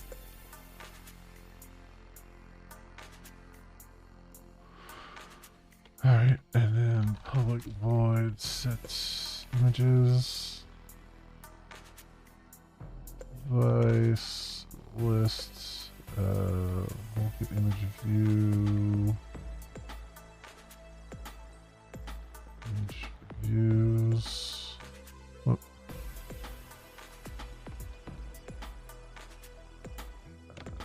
Texture sampler int binding.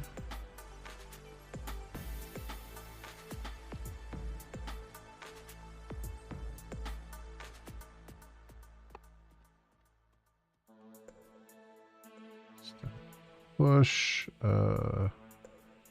image view size, number of images. What are they doing here?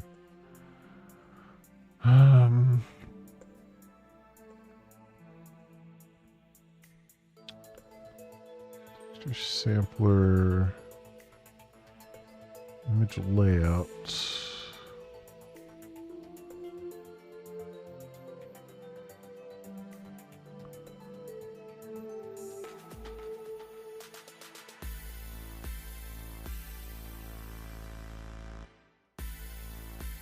Number of images. Okay.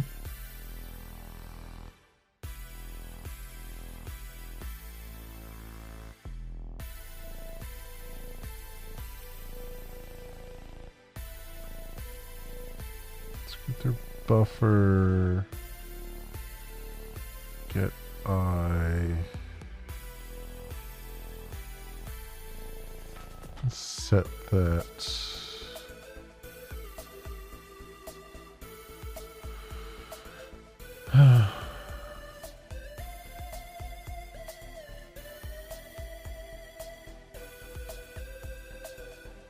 Alright. Alright, fine.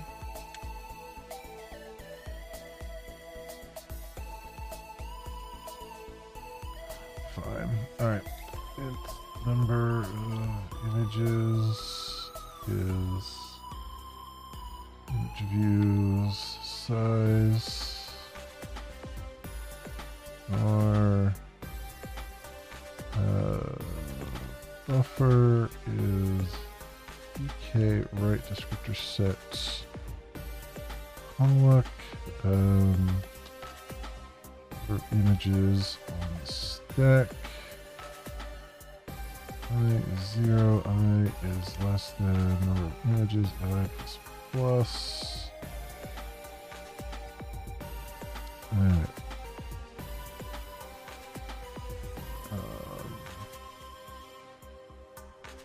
V get VK image view. Okay. So Vulkan image view.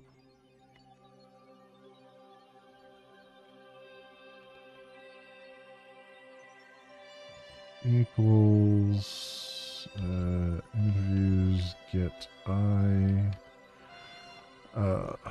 var info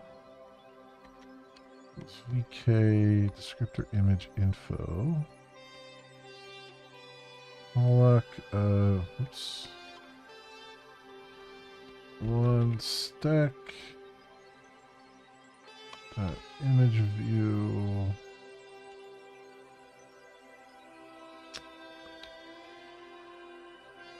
Image view dot get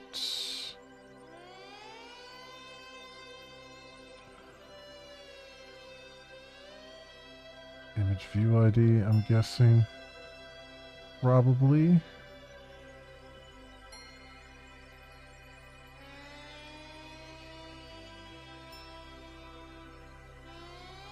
Yeah.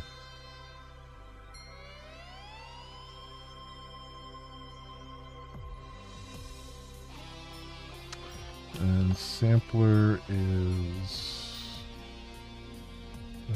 sampler get ID.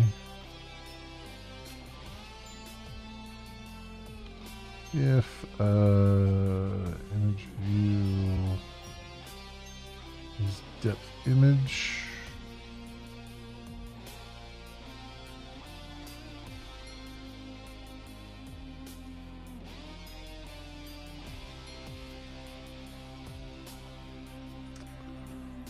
Info image layout 13 VK image layout depth stencil read only optimal else image layout 13 image layout shader read only optimal.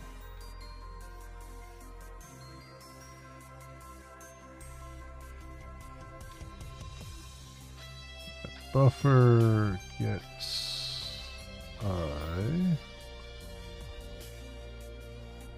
Let's type default.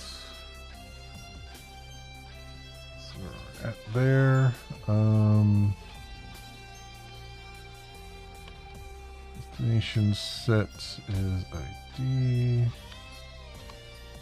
Destination binding is binding plus 1 or plus I, sorry. Descriptor type 13 VK descriptor type combined image sampler. Descriptor count is 1. P image info is info. And that's it.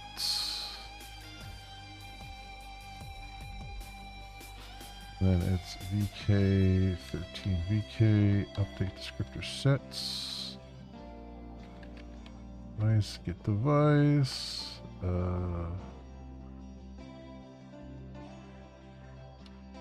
Wait a second.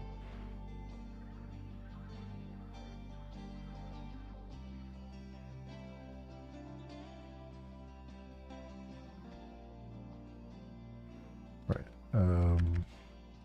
Buffer and then null. Okay.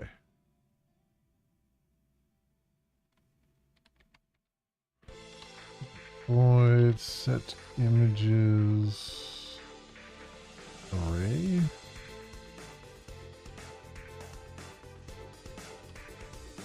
Lists, multi-image view.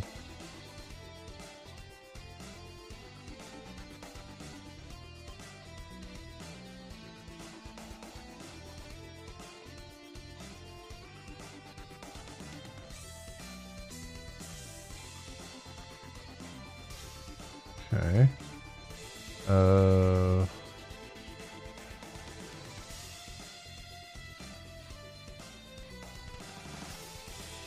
Why is this basically the same?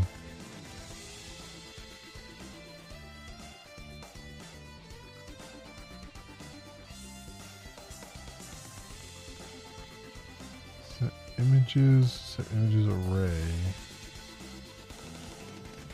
What's the difference here?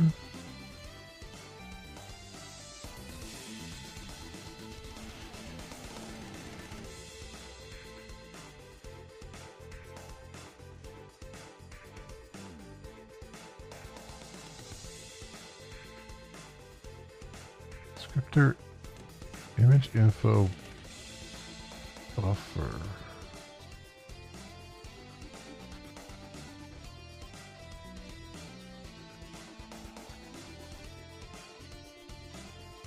So we did descriptor image info calloc here.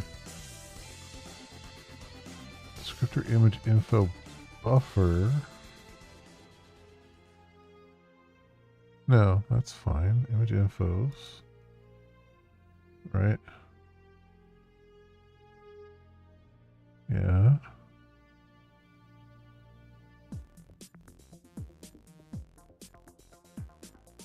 Image info's get I.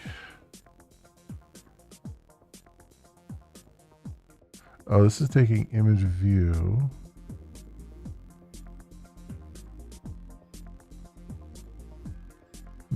That's taking image view as well. Why is this different?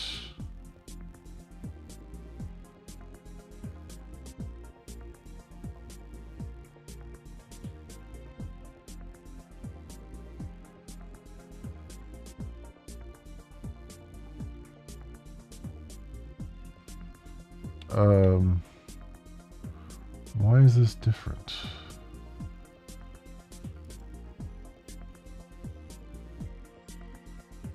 Wait, so set images is only called by the set image?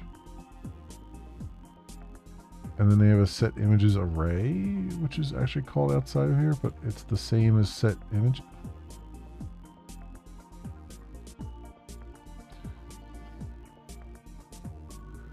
Number of images, image infos. Right descriptor set calloc. Oh, this is descriptor image info. And this is descriptor set.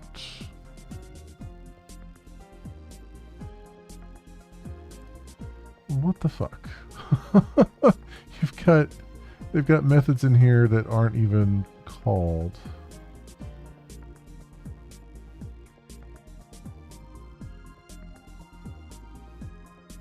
Descriptor, VK descriptor image info. No, here's descriptor image info here.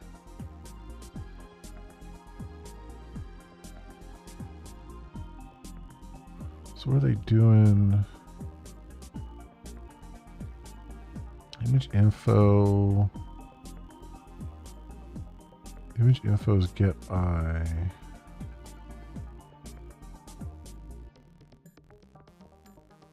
And then they've got the right descriptor set here.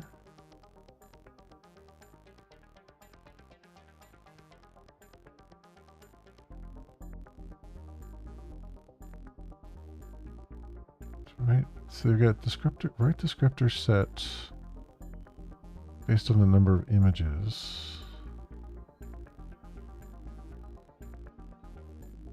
Descriptor image info just one, and then down here they've got descriptor image info based on the number of images, and only one description. They've completely reversed their logic. Okay. I don't understand. I don't understand why they have two different ways of doing this that are completely flip-flop one another, but the same code. Alright, so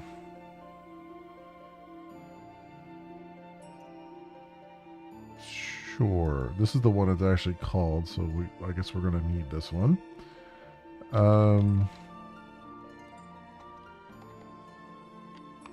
Stack push.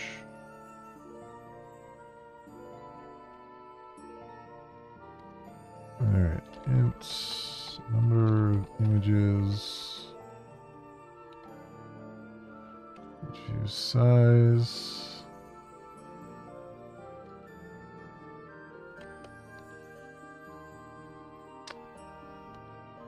infos is vk descriptor image info, image info calluk, number of images stack, int I is 0, I is less than number of images, I plus plus.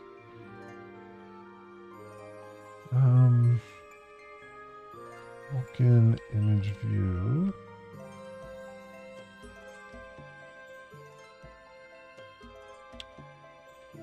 So image views get I. Alright,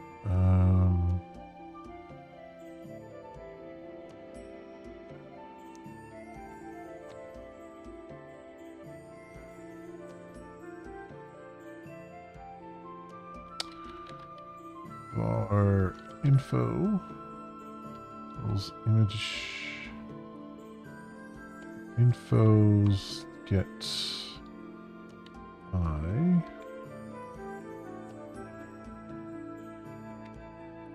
Info dot image view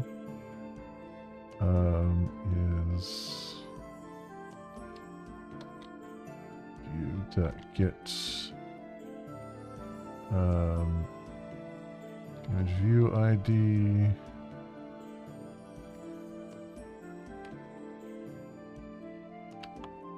Sampler sampler dot get ID.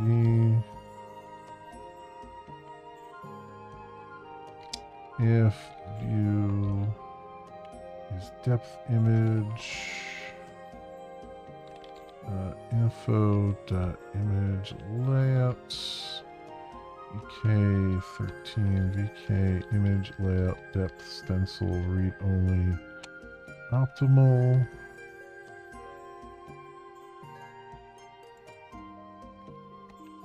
Else info set or image layout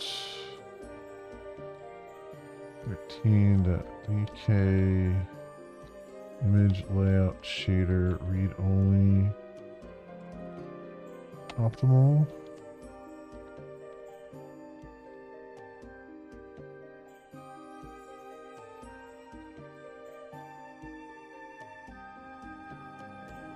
So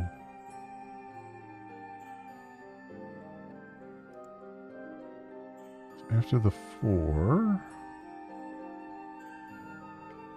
we have the descriptor buffer.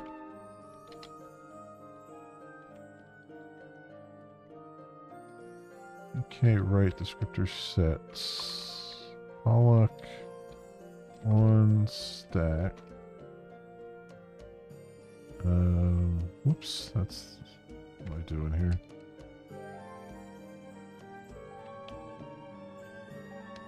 S type default. Destination set is ID. Destination binding is binding. Destination array elements 0. Descriptor type VK13. VK descriptor type combined image sampler. Descriptor count is number of images, and p image info is infos.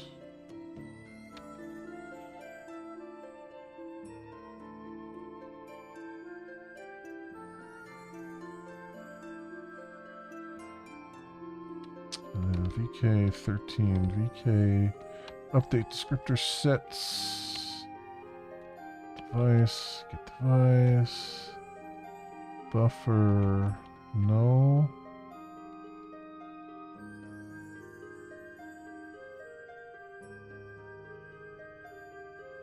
Alright, and then the only thing left in here then is a getter on the ID, right?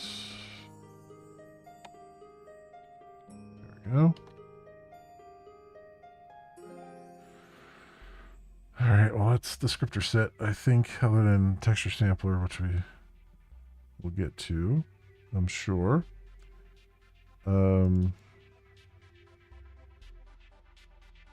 all these are getting set up here.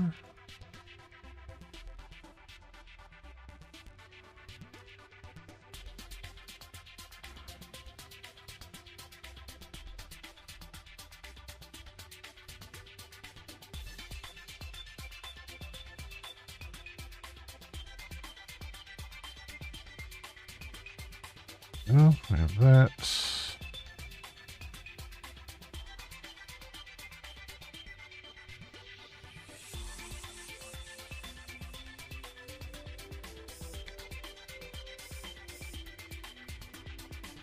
So that should be correct now. Still showing up as incorrect, but I think it's still freaking out a little bit. We get descriptor set layout we still have to do. Which I'm assuming is probably the next thing here. Yeah, descriptor set layout. Let's do that.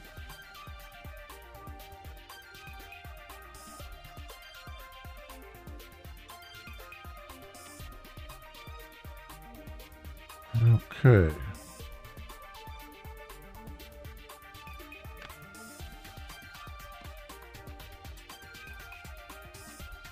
This here, layout info.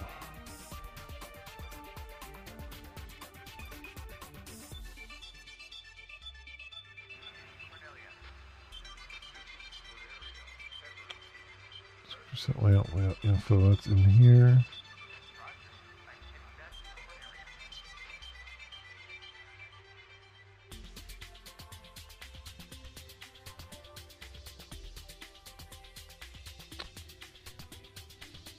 Alright, I'll move that out to its own thing.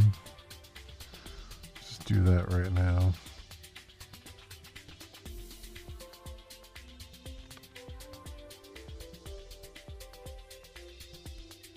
Set layout info.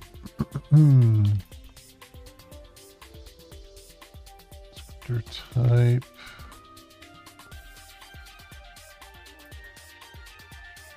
Descriptor count and stage.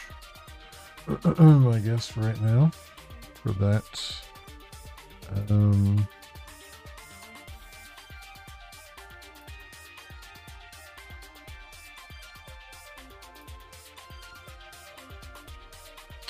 Private static. Whoops. Logger.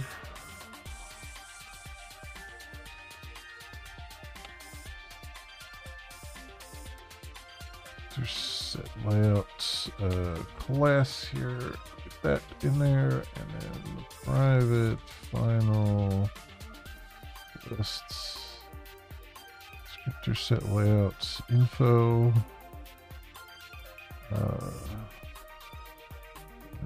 Infos and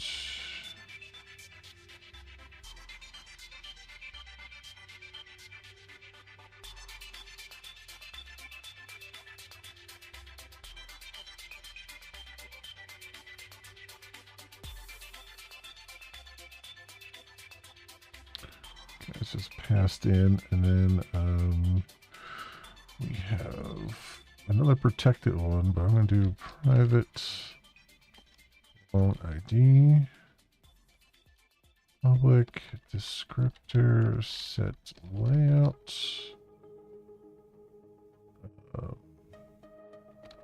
I'm going to guess it's, whoops, I guess it's logical device. Descriptor set layout info.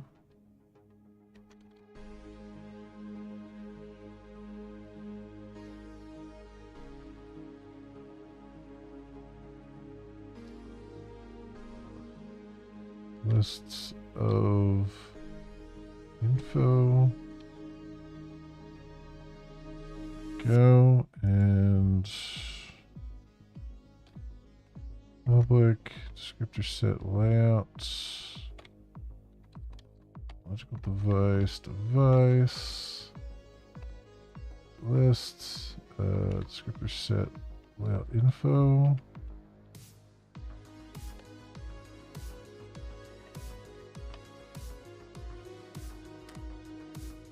This dot layout infos equals infos, and then what? Take a look at this real fast. Bindings, info layout bindings get I.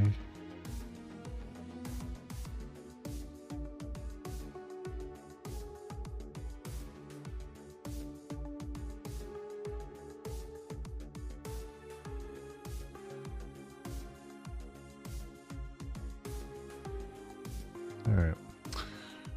Basically the same as what they have there for now. Stack. And restack that stack push.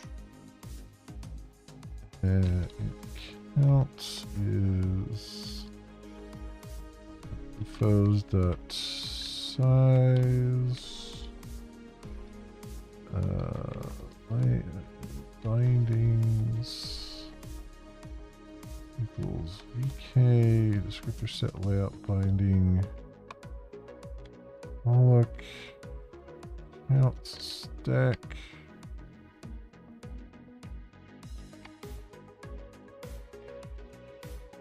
I0, I is less than count, I plus plus. Descriptor set layout info. Actually, just do var info equals infos get I.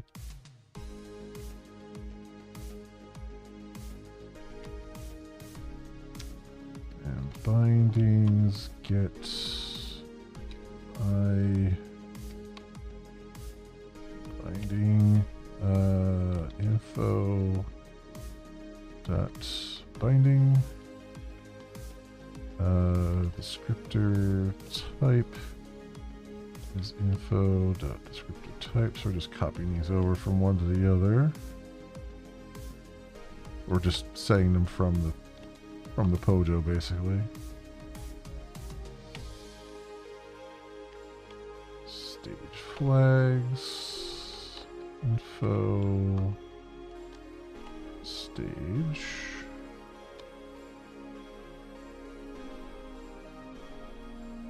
Okay, and after the for loop, we got var layouts info.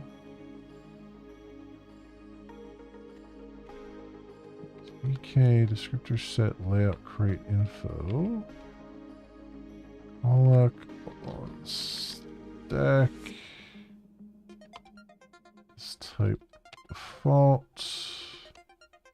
Need bindings of bindings.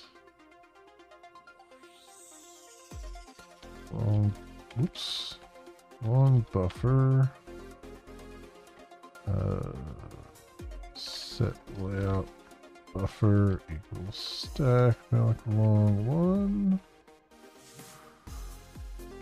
Vulkan tills fail if needed. VK13 VK create descriptor set layout.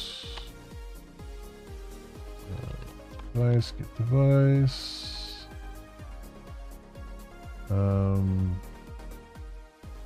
Well, info null and set layout buffer.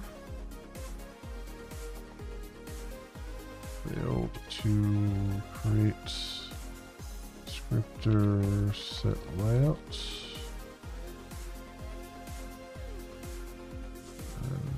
And this .id equals set layout buffer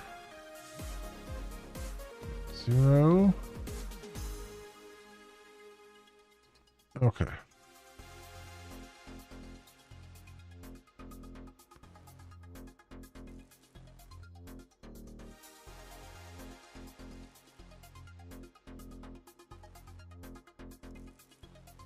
Okay, so public void clean up logical device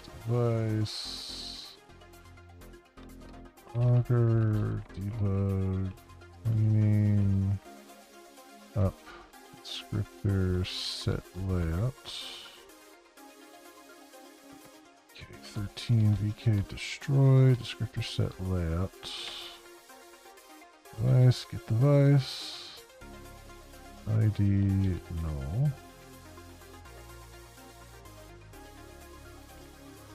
Alright, so get layout info gives you the first one back. Get layout infos and no get ID. Oh yeah, there it is. Get ID. Right there. Alright, so getters on these. And then also add our own public descriptor set layout info. Get layout info.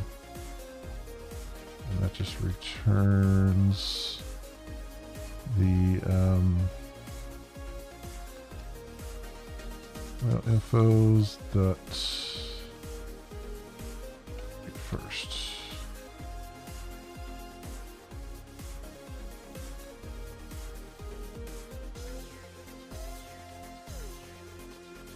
Yep. All right. So that is now a thing. We still have some errors here.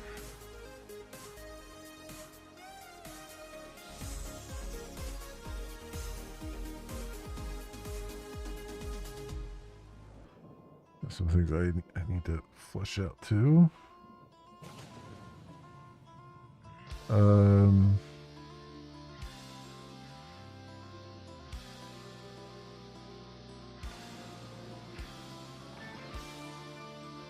the descriptor set layout there.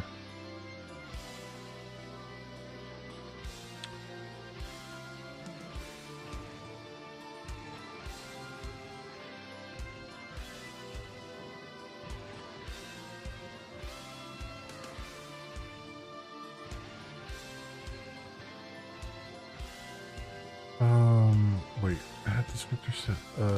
Let's get back to, that doesn't look right. Descriptor allocator.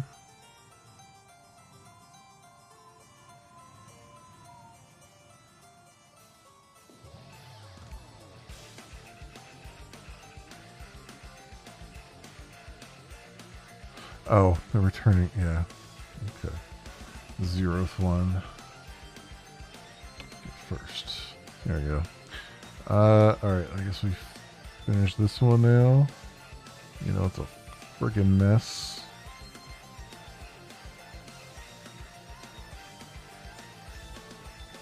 Alright.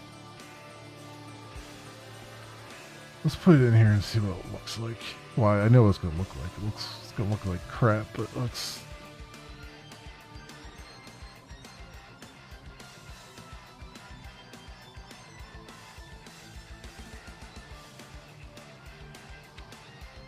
Pool info.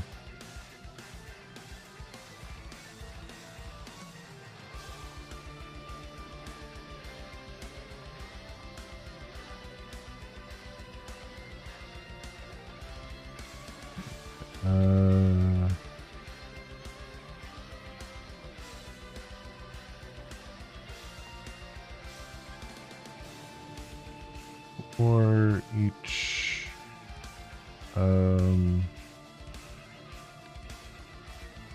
pool info,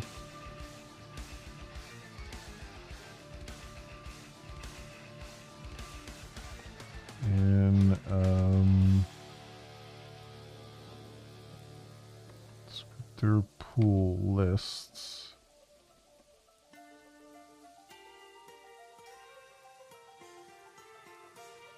For each layout info, get layout infos.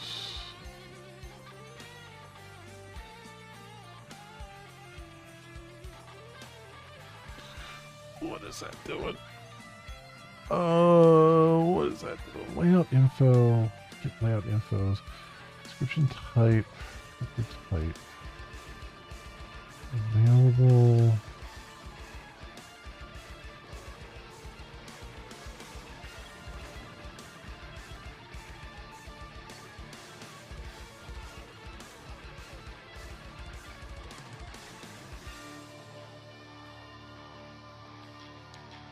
Descriptor set layout, get layout infos.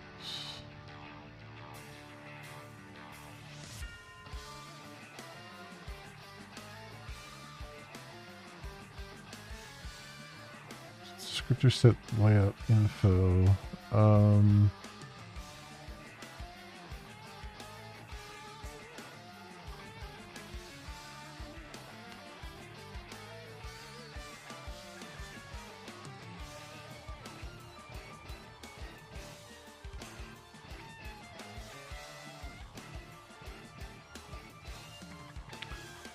Limits, get descriptor type.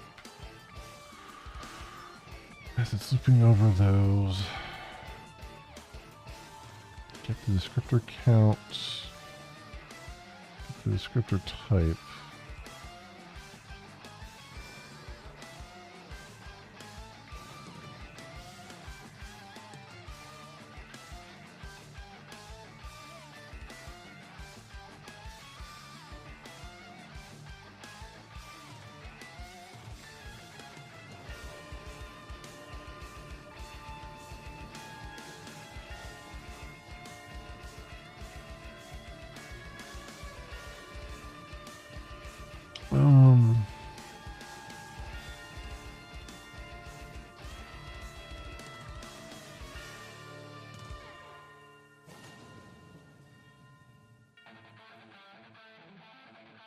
Are we just getting the descriptor types? Is that all we're doing? So layout info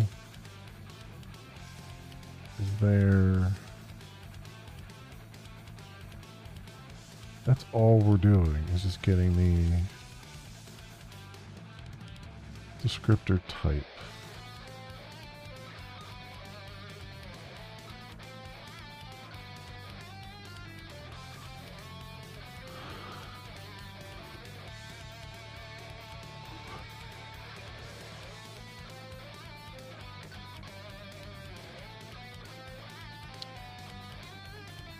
The type is that, so layout info, we don't do anything else with layout info.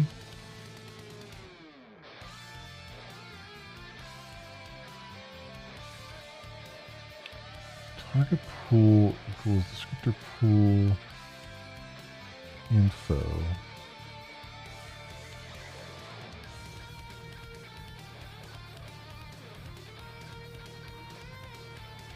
Which is the outer loop, which makes sense. Then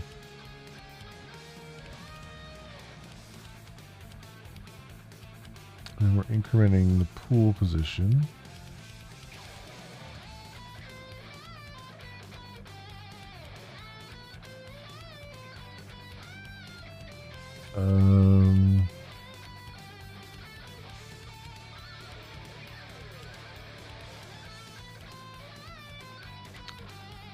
So we're just trying to find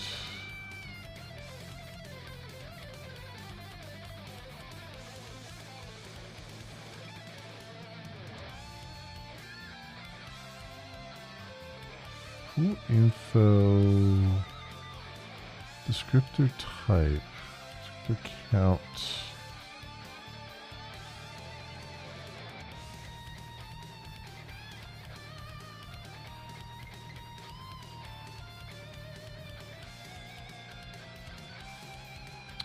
Trying to think if there's a better way to do this, because it feels like there's a better way to do this, or at least a cleaner way to do this, even somewhat cleaner.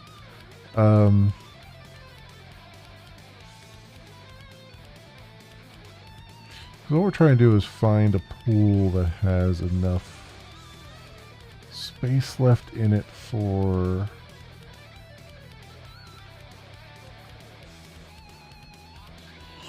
the descriptor sets.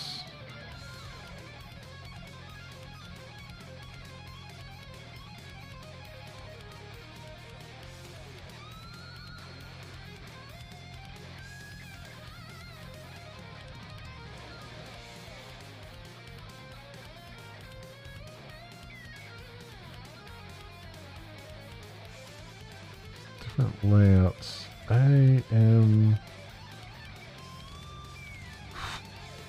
Is there a way that I can simplify this? I don't think I can necessarily simplify it, but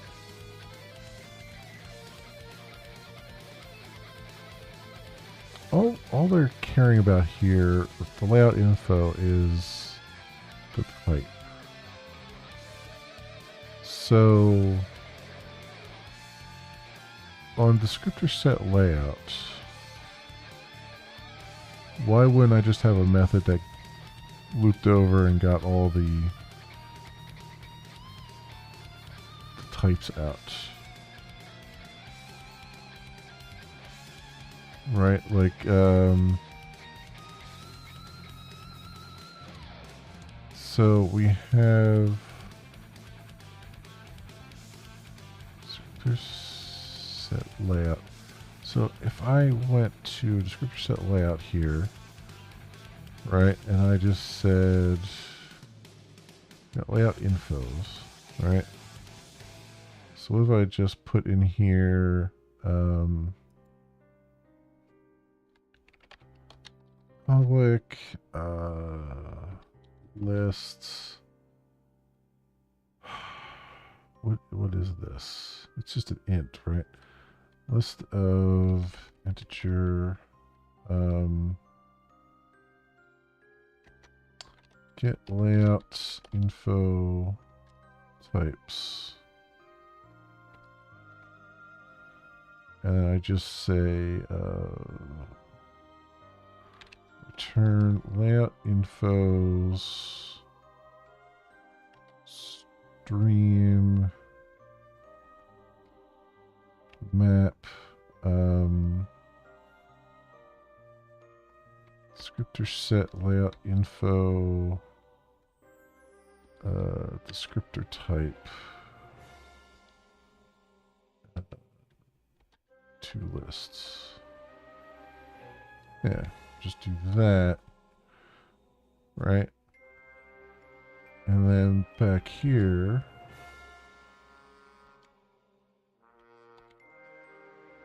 I can say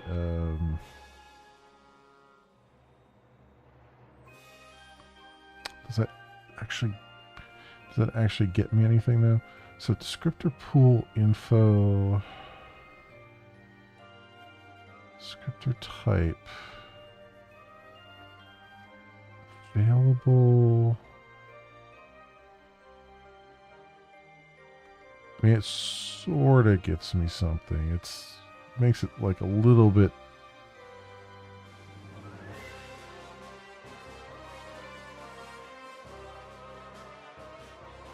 nicer to look at, question mark. Let me think here. Available.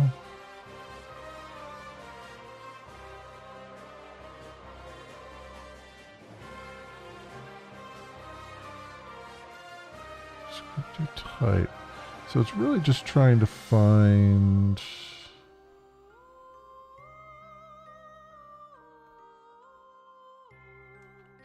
so we have a descriptor type here. And we're saying if available is less than count, then break because we don't have enough. If the count is greater than the max total, then throw an error. If available is null, throw an error. Otherwise, set the target pool to that. And then loop back around again. Check the next descriptor type.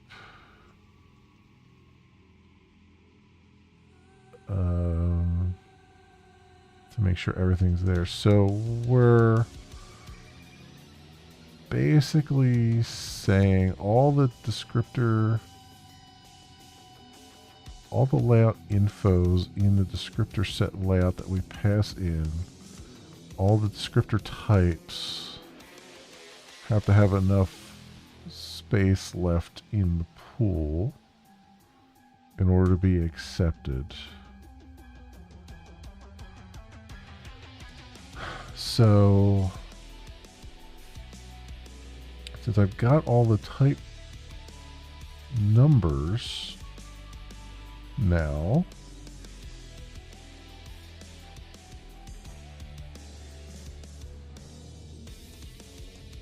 what does that get me?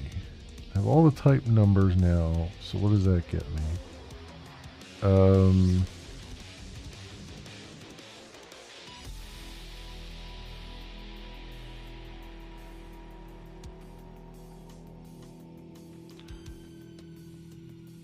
I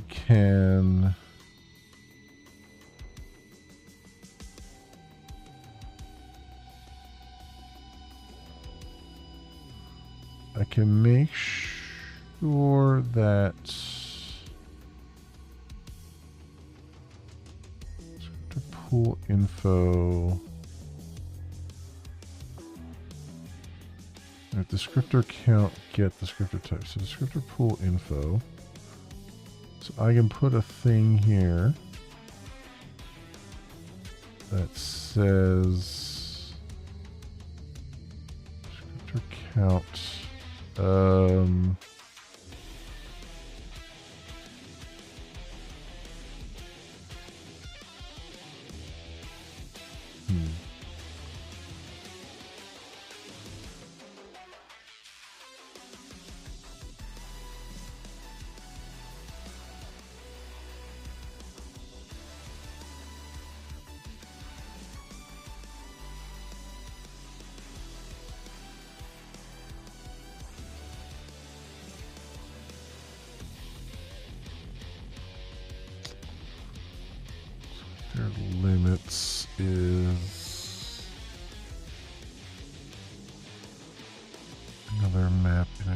integer.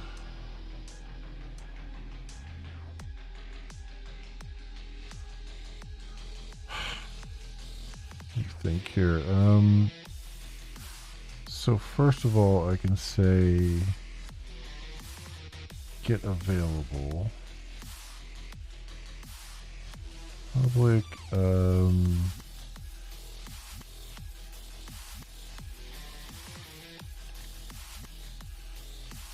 also,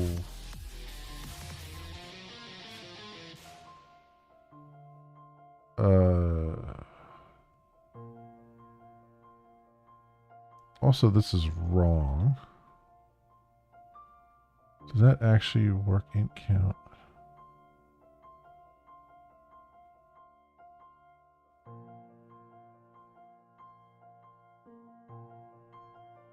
That probably, okay.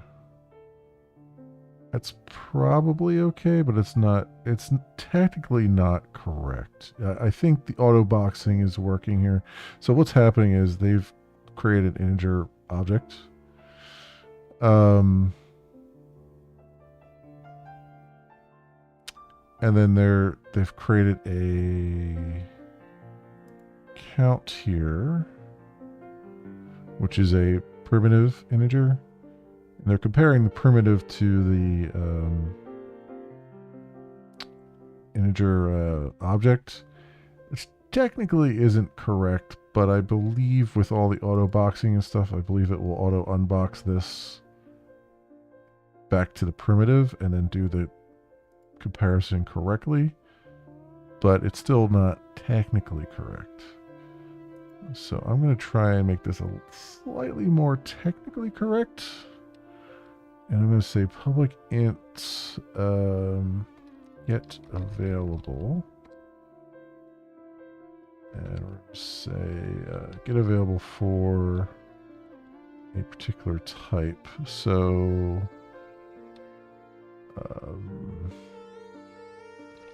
int type descriptor type, I think. And we will return, although it could be null, right?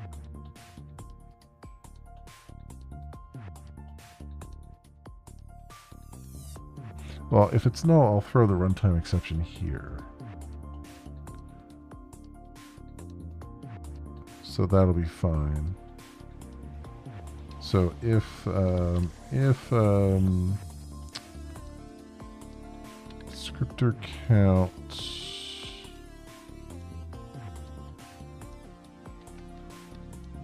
dot contains key descriptor type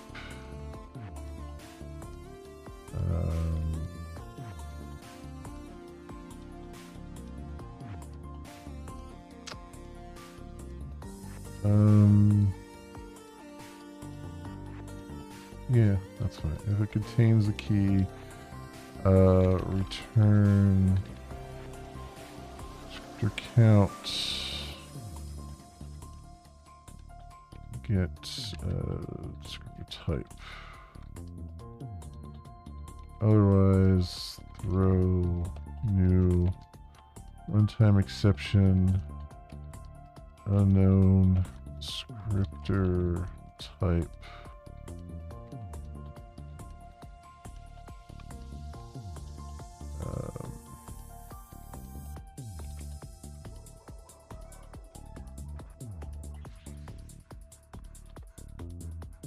There we go.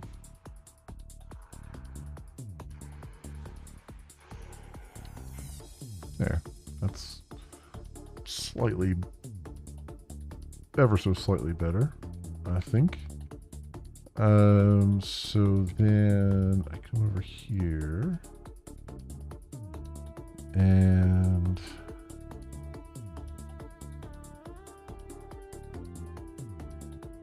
although in reality, I just need to know that everything is available.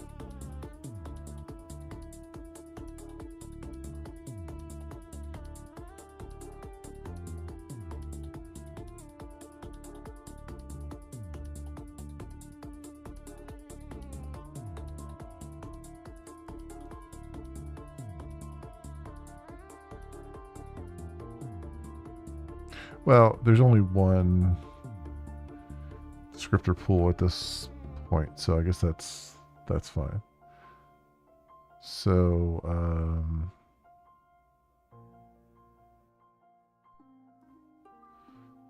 so we're saying,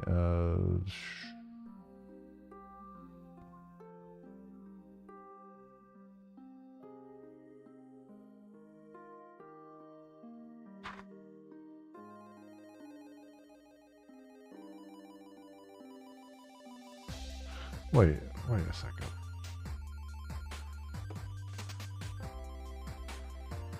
No, but we're checking the descriptor pool, descriptor count for all of the types. So really it should be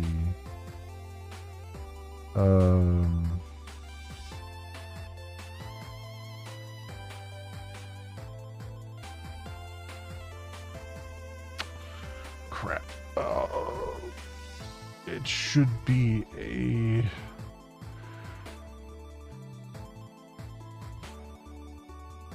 array of descriptor types.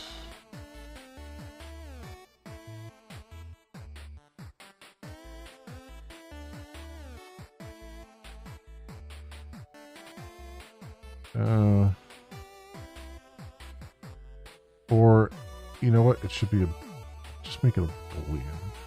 Well, available. It's less than count. Damn it. Damn it, I hate how they've done this. This pisses me off because I don't like the way this is written, and they've fucked it up so badly that I'm trying to unfuck it is a real pain in the ass. How do I do this? Let's think about it. Think. Because you need the available, and then you need to check that the available is less than the count. The count is passed in, so we have the count. The count's not changing from one loop to the next. So in reality, all I need to do is return a boolean here and loop over all the descriptor types that we pass in and say, yes, all of them exist and they are greater than, and the amount is, the available is greater than the count. And then we can say, yes, we can say true to that. If that comes back false, then target pool is null. We break out of the loop and come down here. So all they had to do was just put some freaking thought into what they've done here instead of making me do all the thinking for them.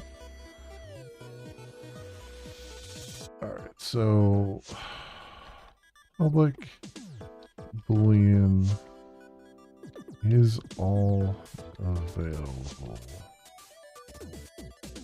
I'll say so descriptor type is just a integer, so I'm just going to say int array descriptor types and int count. All right, and now the trick is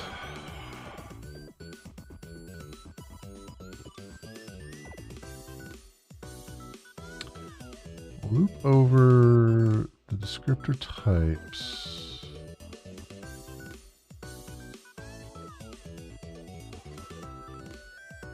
and make sure they exist and they are greater than the count. So boolean Um,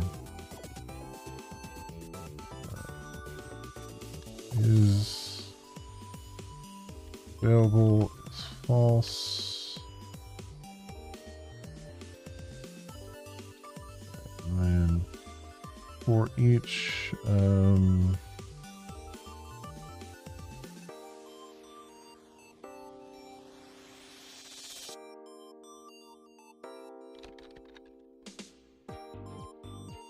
descriptor type in descriptor types. Okay,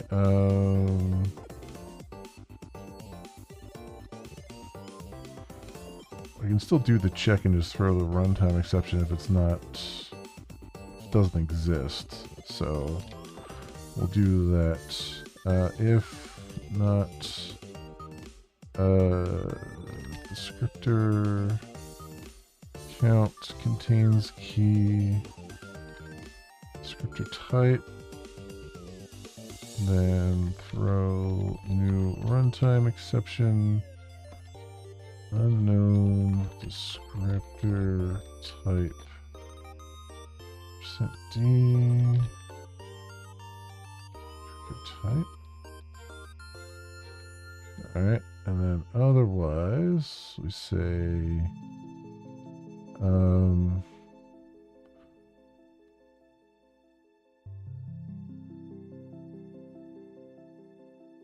otherwise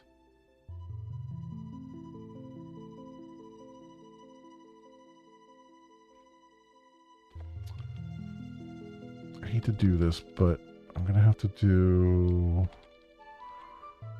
true here and say if so let's do int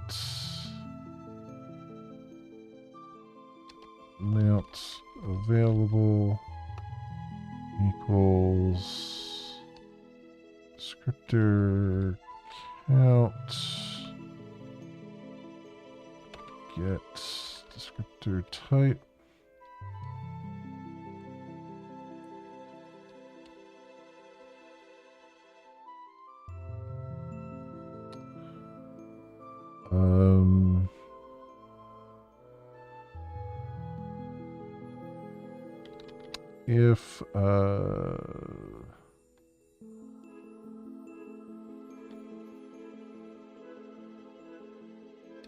if amount available is less than count, is available is false.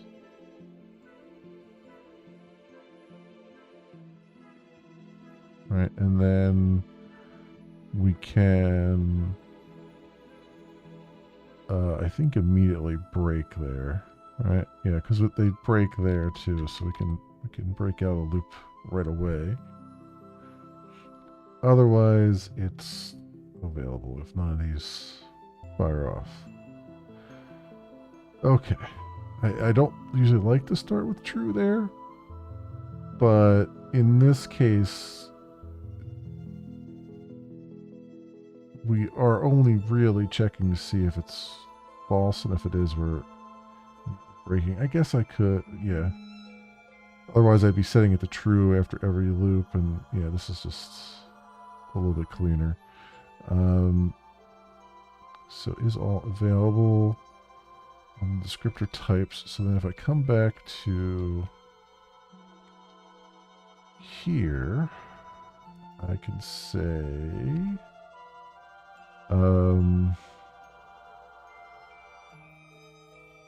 first of all, I want the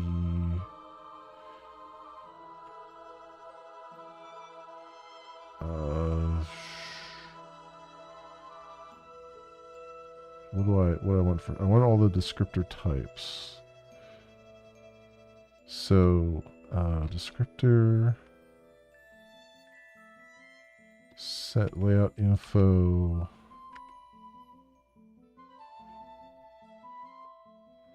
no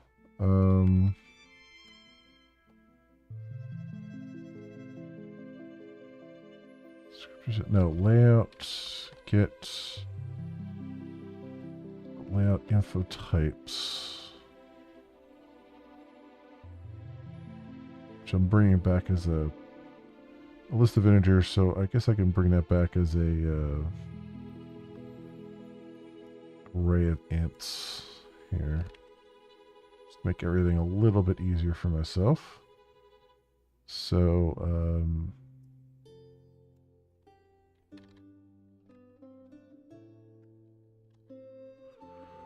to array. I guess it doesn't know how to do the type. Find it. Object.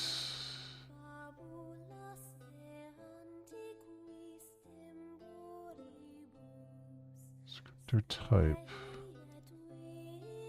is an int. What is your problem? Provided object.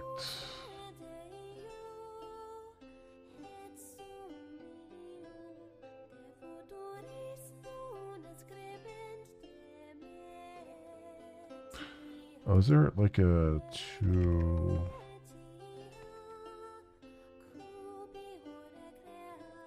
primitive array? No, to array. I think I need to do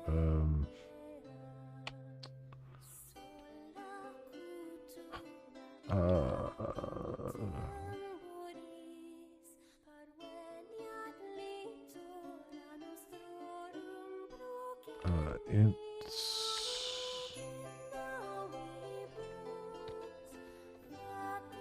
No, that's not gonna work.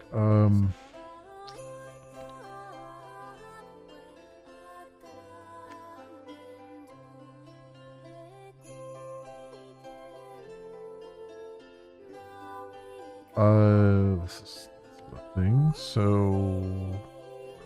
how do I do that? I do Java convert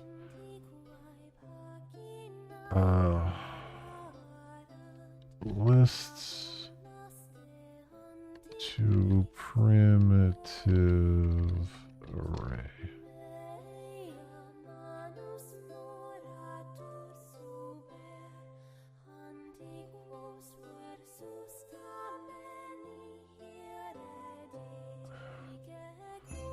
Oh, mapped int.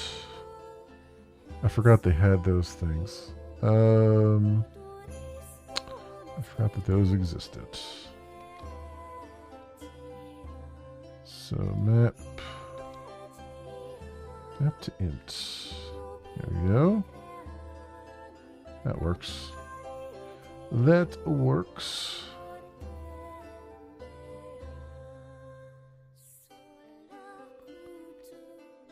Alright, so we got the info types. So int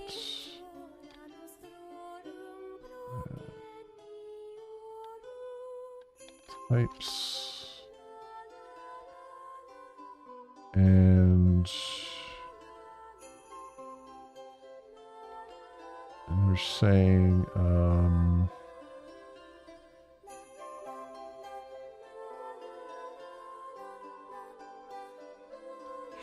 and that the max total, so count, if count is greater than max total,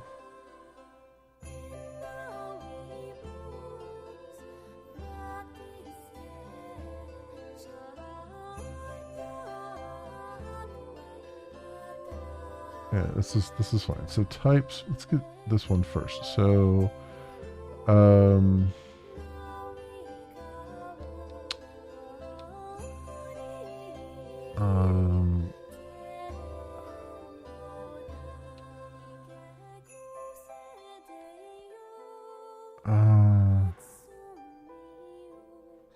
see, that's breaking out of the inner loop, but not the outer loop, because it's still got to go over the other pool.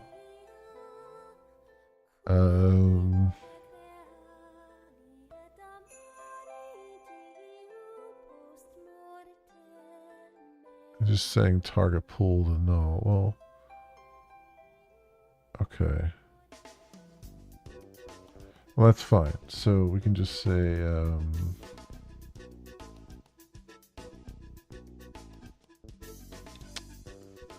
if info is all available, types count, then we just say target pool equals this pool. So target pool equals info.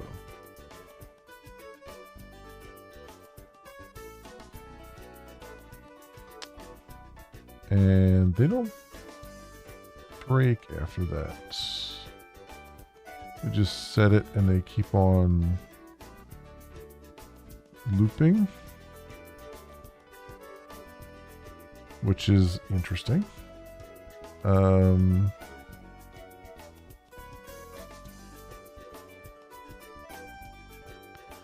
I guess it's always going to take the, well, almost always take the last pool.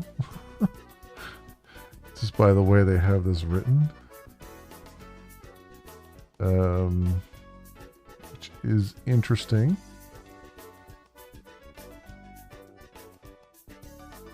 And pool position plus plus. Alright, so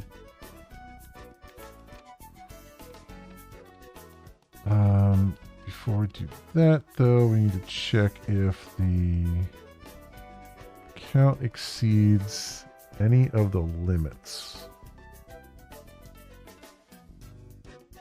If it does, then we throw a runtime exception, so we just completely die. So we have limits, descriptor limits up there.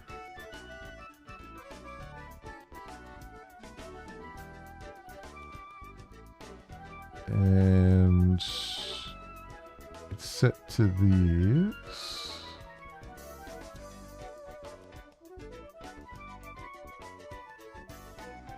Descriptor type. Okay, so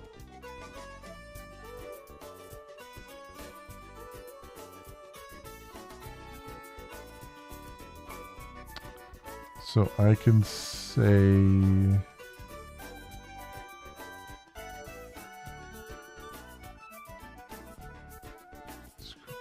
type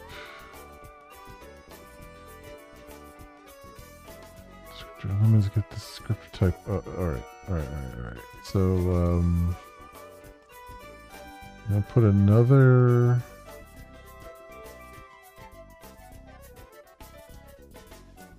whatchamacallit in here. Let's do a private boolean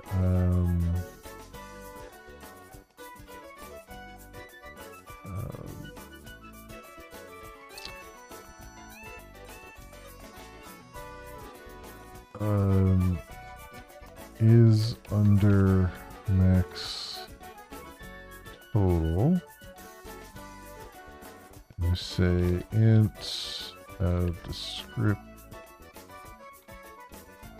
descriptor types and then int count, and basically do the same thing, or just boolean is under max is true.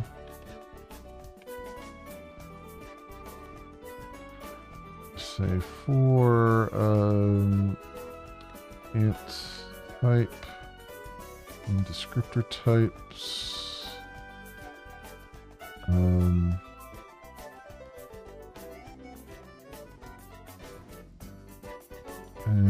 we'll just say descriptor limits get descriptor type. Okay, so they don't even check to see if that exists either.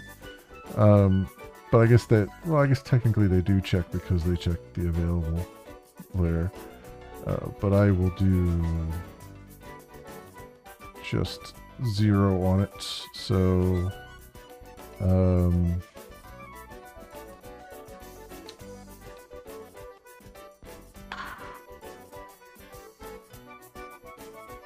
what are we saying? Max total int max equals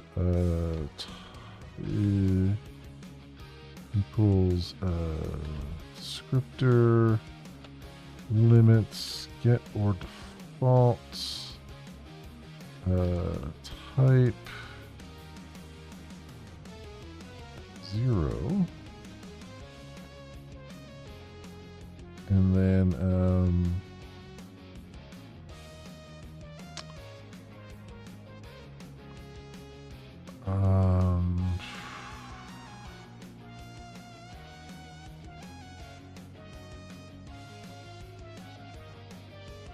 so that just throws a runtime exception. I can say then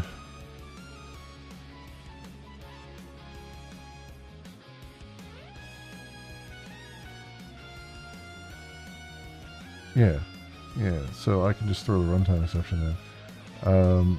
If count is greater than max, row new runtime exception, that creates more than set D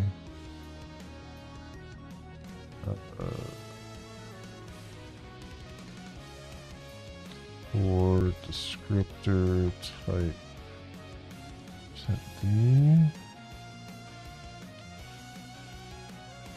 and we want max and type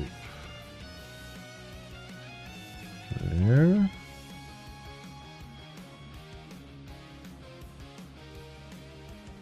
All right, and I can just basically return true from that. I guess I technically don't have to return anything. I just make that a void.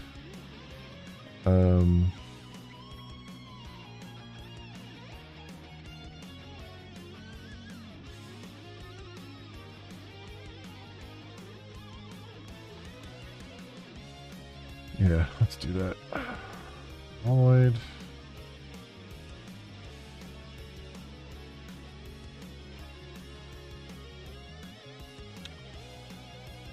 And we'll just say check under max total types count.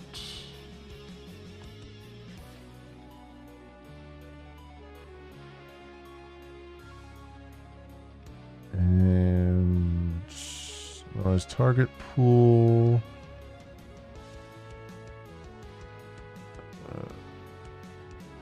gets info. Increment the pool position, and we keep on moving. All right, that's. I feel like this is cleaner, maybe, than what this looks like, but I don't know. We'll see. Target pool is null. If target pool is null, then target pool equals create. I wonder if that's init. Descriptor pool info, yeah. Device. Descriptor limits.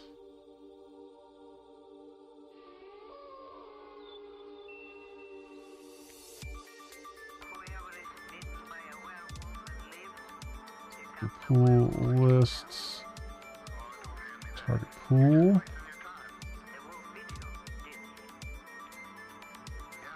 Position plus plus. Alright. Var result is new description set count. New descriptor set count. Okay. What's it doing here? descriptor set. Why is 0 I is less than count? What the hell? Oh, count is what we passed in, right? So,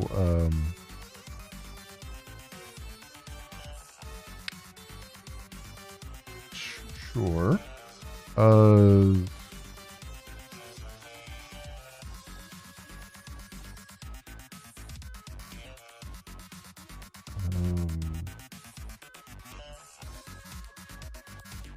Result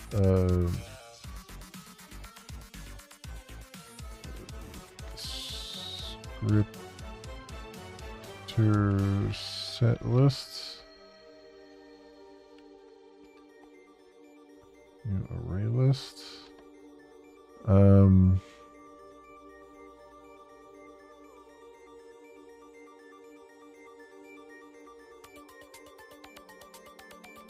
Right, for int I is 0, I is less than count, I plus plus,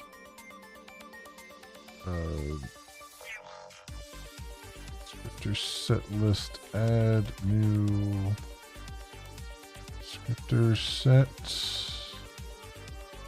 device, target pool, dot descriptor pool, and layout.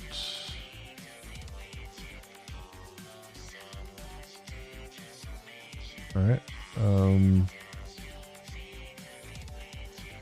then descriptor set info map put ID. Where did ID come from? Oh, that's what we passed in. Okay. Put ID new descriptor set info descriptor set lists and pool position. That's not correct here. Array list objects. Oh. Whoops. Let's try this again. List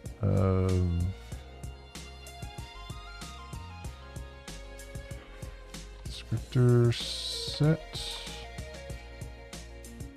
There we go. That's that works better. Update consumed descriptors. Layout infos. Descriptor type. Descriptor count put. Again, just put this in descriptor set layout.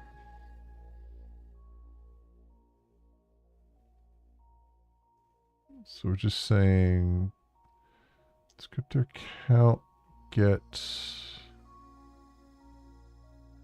Did we update descriptor count somewhere along here?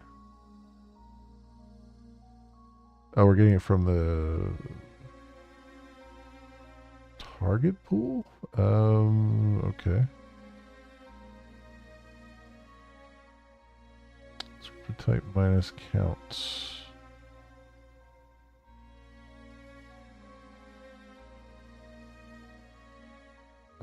Yeah, but again, I can just do that. Descriptor pool info, right? So all we're doing is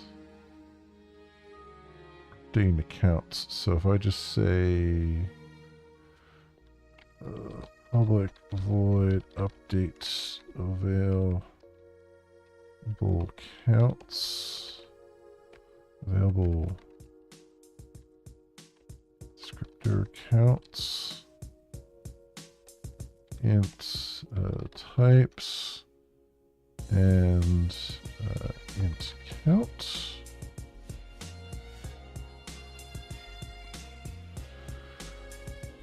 just loop over int,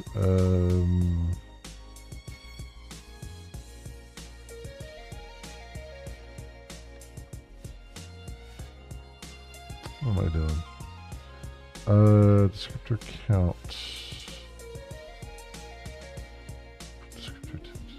Oh, right. This is right. Int type in types.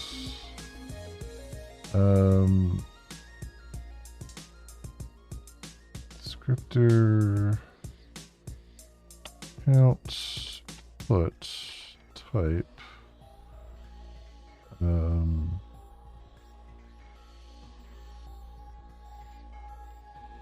Descriptor count.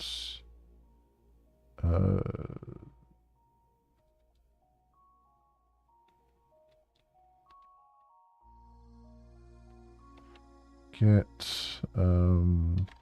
type minus count. That's an equals, not a minus. Let's fix that. Right, okay.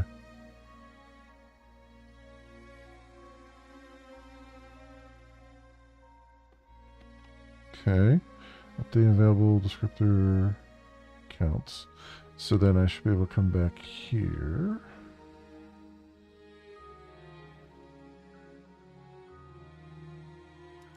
And just say update consumed descriptors.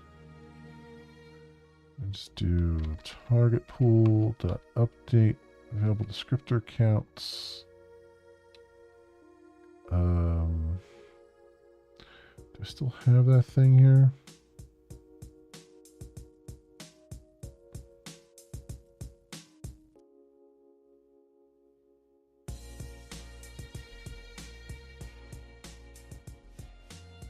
Oh, you know what? It's taking it from... All right, from layout info, yeah. So layouts, layout info types, and then count. Yeah. Actually, the layout info types, that doesn't change, right? So I can just actually put that outside this loop because I don't need that. I don't need that every single time. Put that right there, so we don't have to do that loop every time. And then that also means down here I have access to it.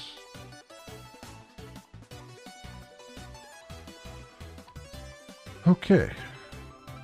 Let's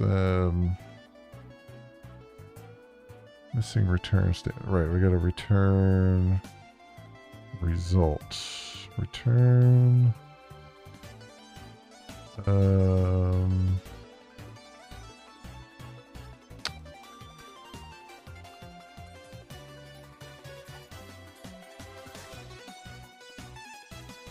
returning descriptor set list.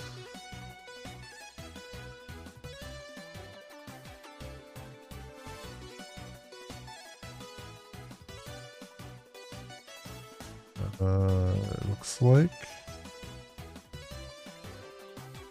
Okay. Return set lists. So that's a thing.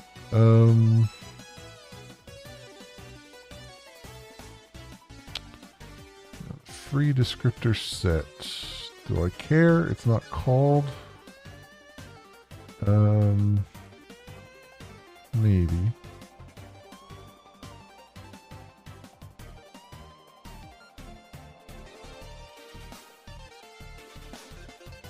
Doesn't look too bad, so let's just do it.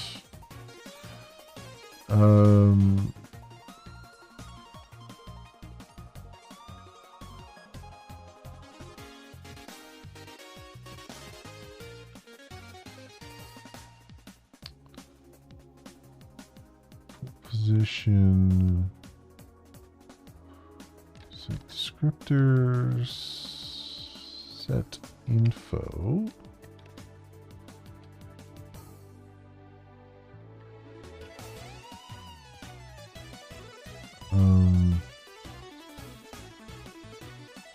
Get ID.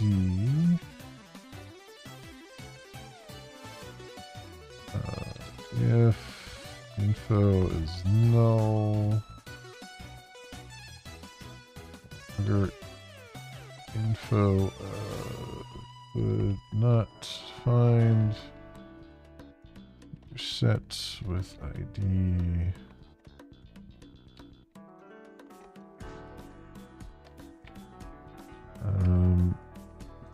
Turn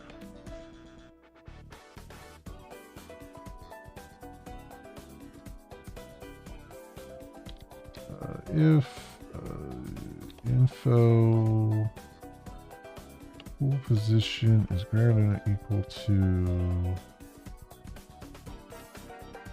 descriptor pool list dot size. Info could not find descriptor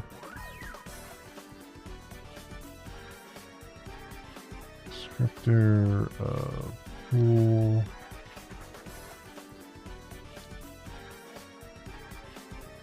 ID.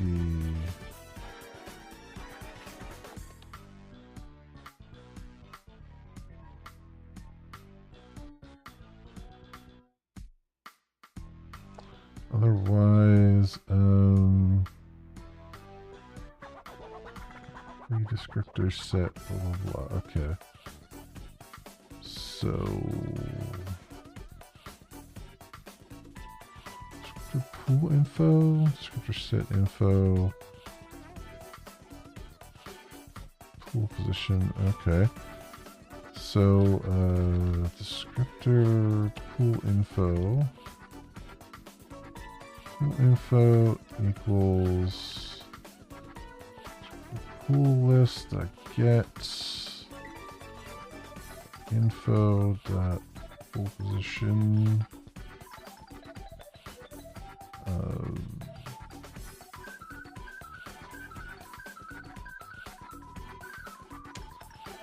descriptor sets. So we're back to descriptor set info again. Okay, info dot descriptor sets for each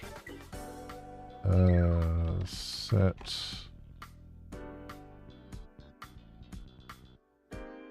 so pool info dot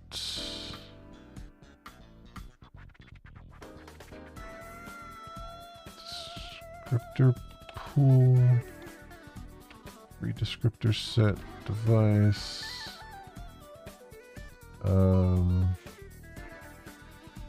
set dot get ID. Okay, weird but sure. All right, that one's at least done, even though they don't call it. Means I think descriptor allocator is done.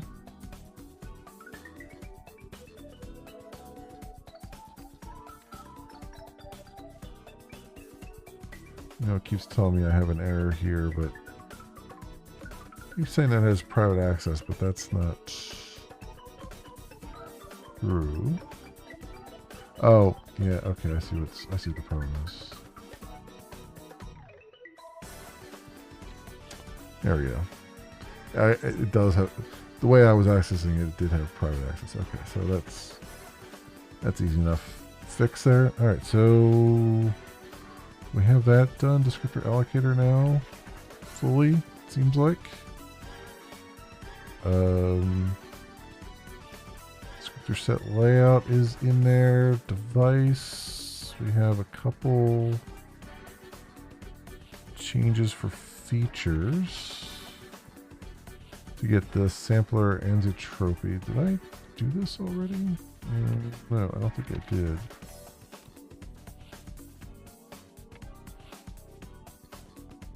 sampler anti-trophy. Logical device. So we'll add this in here. So private Boolean sampler NCO tropy ANIS OT RPY. Sorry. Sampler antitropy.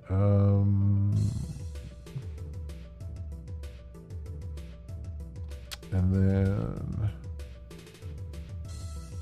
features equals features2 dot features.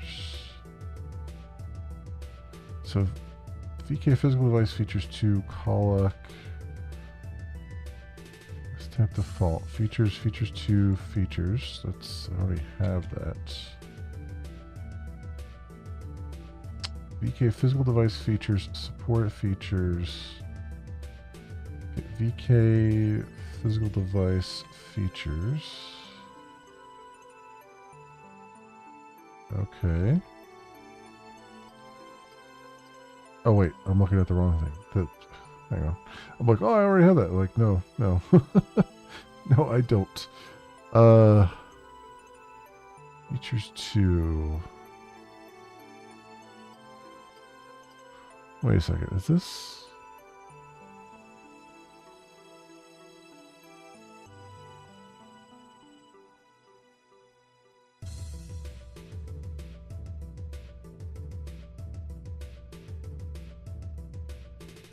This is not the right one, is it? It should be physical device.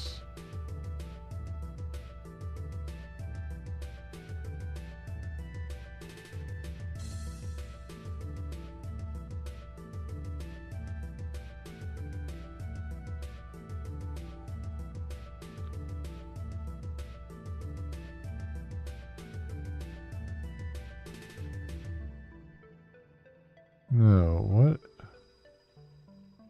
Yes, no.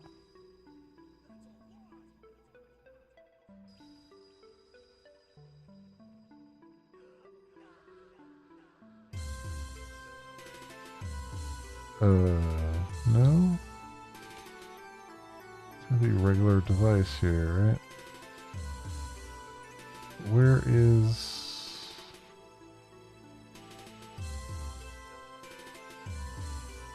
Okay, create device. Oh, I have... Okay, I know where it's at. It's under... create device info. Yeah, here we go. Like, I get lost here. Getting lost a little bit. Vulkan... VK device, create info. Wait a minute. Physical device.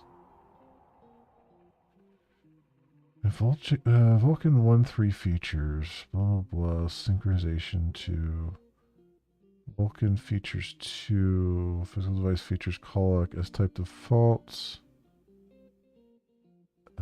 P next. Vulkan 1. 3 features address. Right, down there. Okay, so before we do that, to features here, I see. Okay.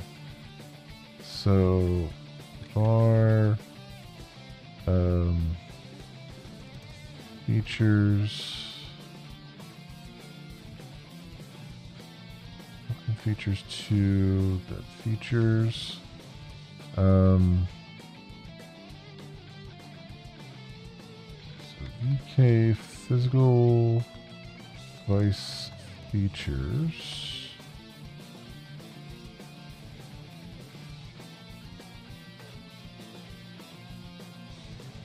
equals,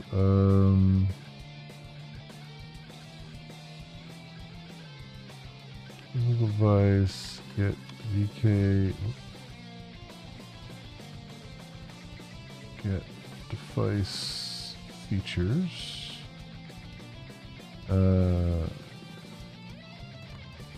sampler, I see, because I have this in a separate thing here.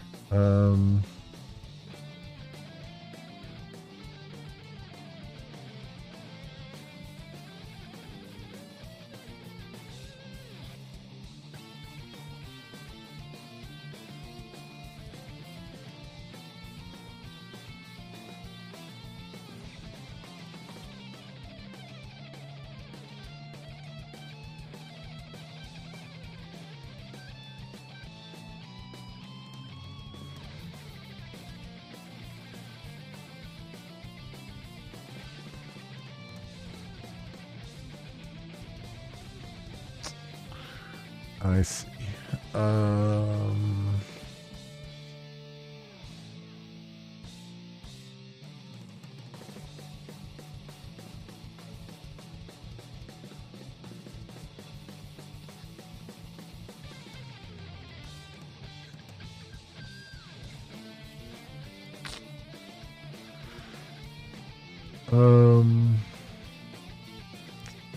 Okay. Well, it's going to be a little bit annoying, but I'm going to have to do object array here. I'm going to have to return, and I have to set this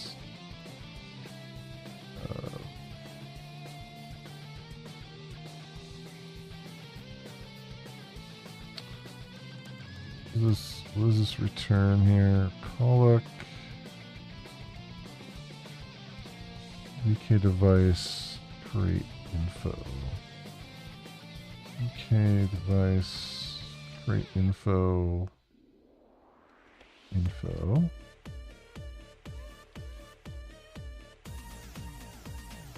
Alright, and then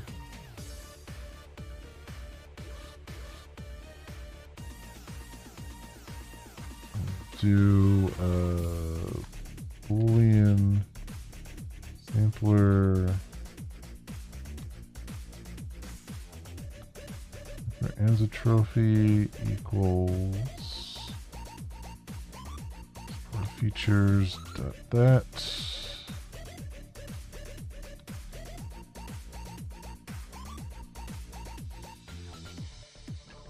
features set or sampler trophy true.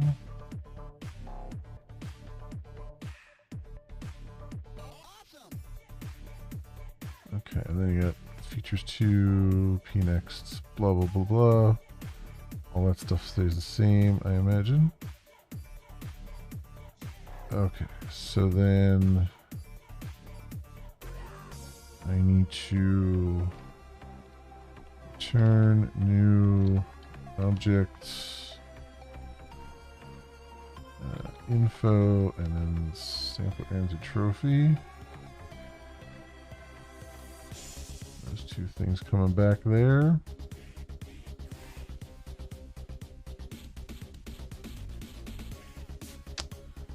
All right, so I need. Once you start, there's no going back. There is no leaving the path.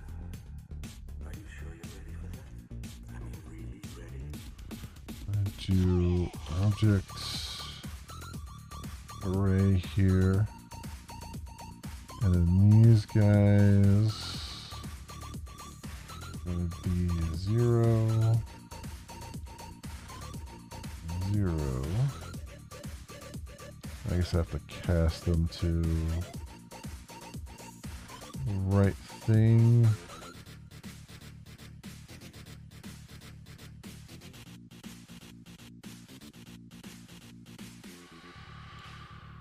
Right, and I'll save this dot sample answer trophy equals device create info 1, which I'll also have to cast.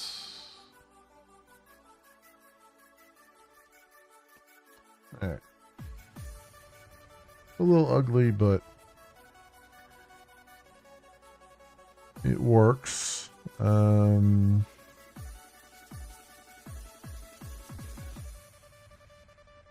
I gotta imagine if there's a better way of like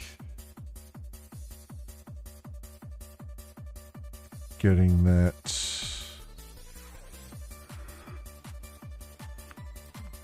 Like, it's based on the physical device, right? So I feel like you got the physical device features there. So really this should be, I feel like this should, is this doing anything? It's doing support features. It's just looking at what came back from this physical device creation, right?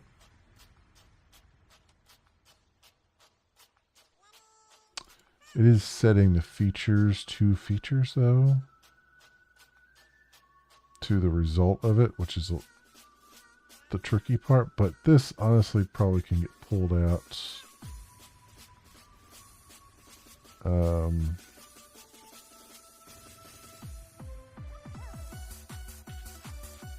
Yeah, probably. I could do that better. I'm not going to worry about it right now, though. But that can be done. A little refactoring there will work. Just have this out on the physical device as a property in the physical device, and then I can just, as I go through here, just look at the physical device. Sampler energy trophy, bloom, boom, done, and then over here, I'll just expose a method that goes off the physical device and pulls that property off. That'll be a little bit better. I'm not going to worry about it though at the moment.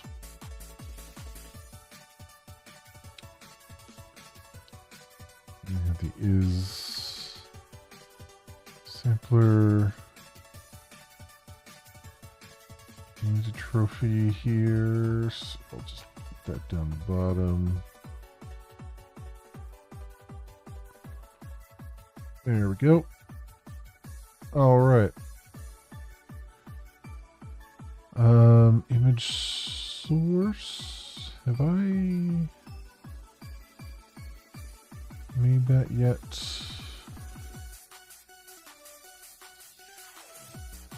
We got pipelines, changes to make for the descriptor set layout. Okay. That swap chain has a little change there. I don't think I've done. Have I done? Yeah, I've done texture already. I think texture's done. Texture sampler is not done. Let's do that. Texture sampler info is just a record.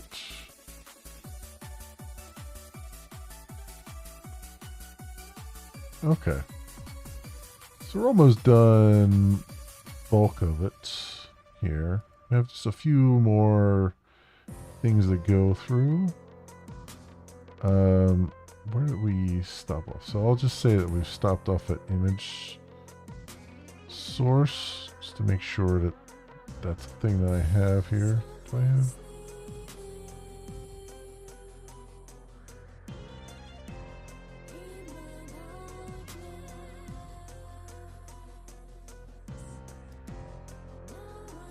I have Vulkan image source. Gotta even have a reference to it anywhere, so I might not even need that. But I'll leave that here as the stopping point.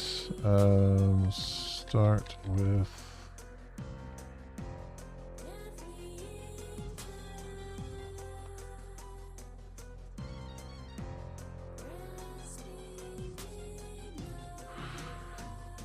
There we go. All right.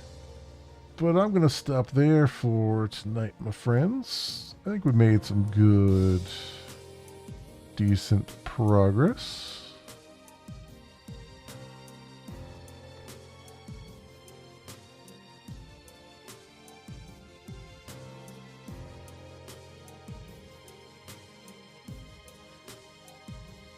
Yeah, I'd say we made some decent progress tonight. You know, we're moving along. We're moving along quite a bit. Anyway, like I said, that'll do it for me for tonight. Tomorrow night, I don't know. It's going to be another toss-up. I don't know if I'm going to do something new, something old, something. I have no idea. It's just going to be the normal Sunday toss-up. I'll play whatever I happen to be in the mood for. But Monday will almost definitely be back to Dragon Quest II and actually getting some progress there. Because we just barely dipped our toe into it last week.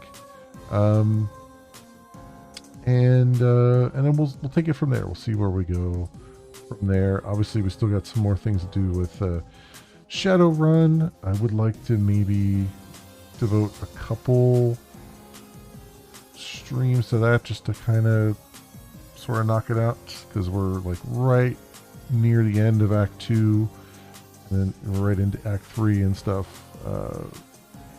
Try to get through Dragonfall there, and we'll see how that goes. That's got a couple more things left in it, but you know, we'll see where we end up. And yeah, just kind of play it by ear next week as we do.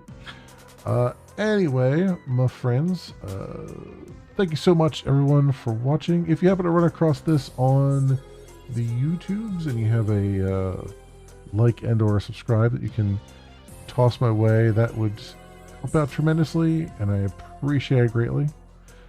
Otherwise, thank you so much for watching. I hope everyone has an excellent morning, afternoon, or evening, depending on what it is for you, and hope to see you back here again in the future for some more stuff, whatever happens to suit your fancy.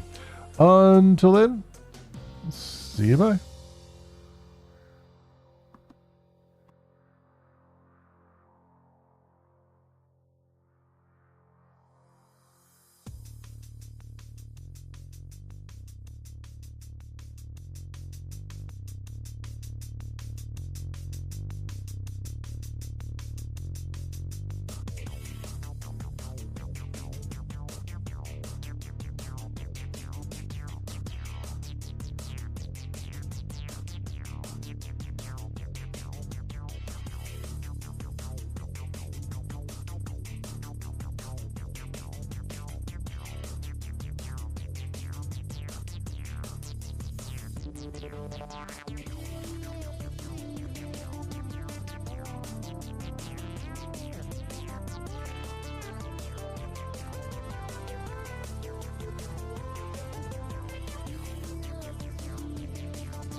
Space!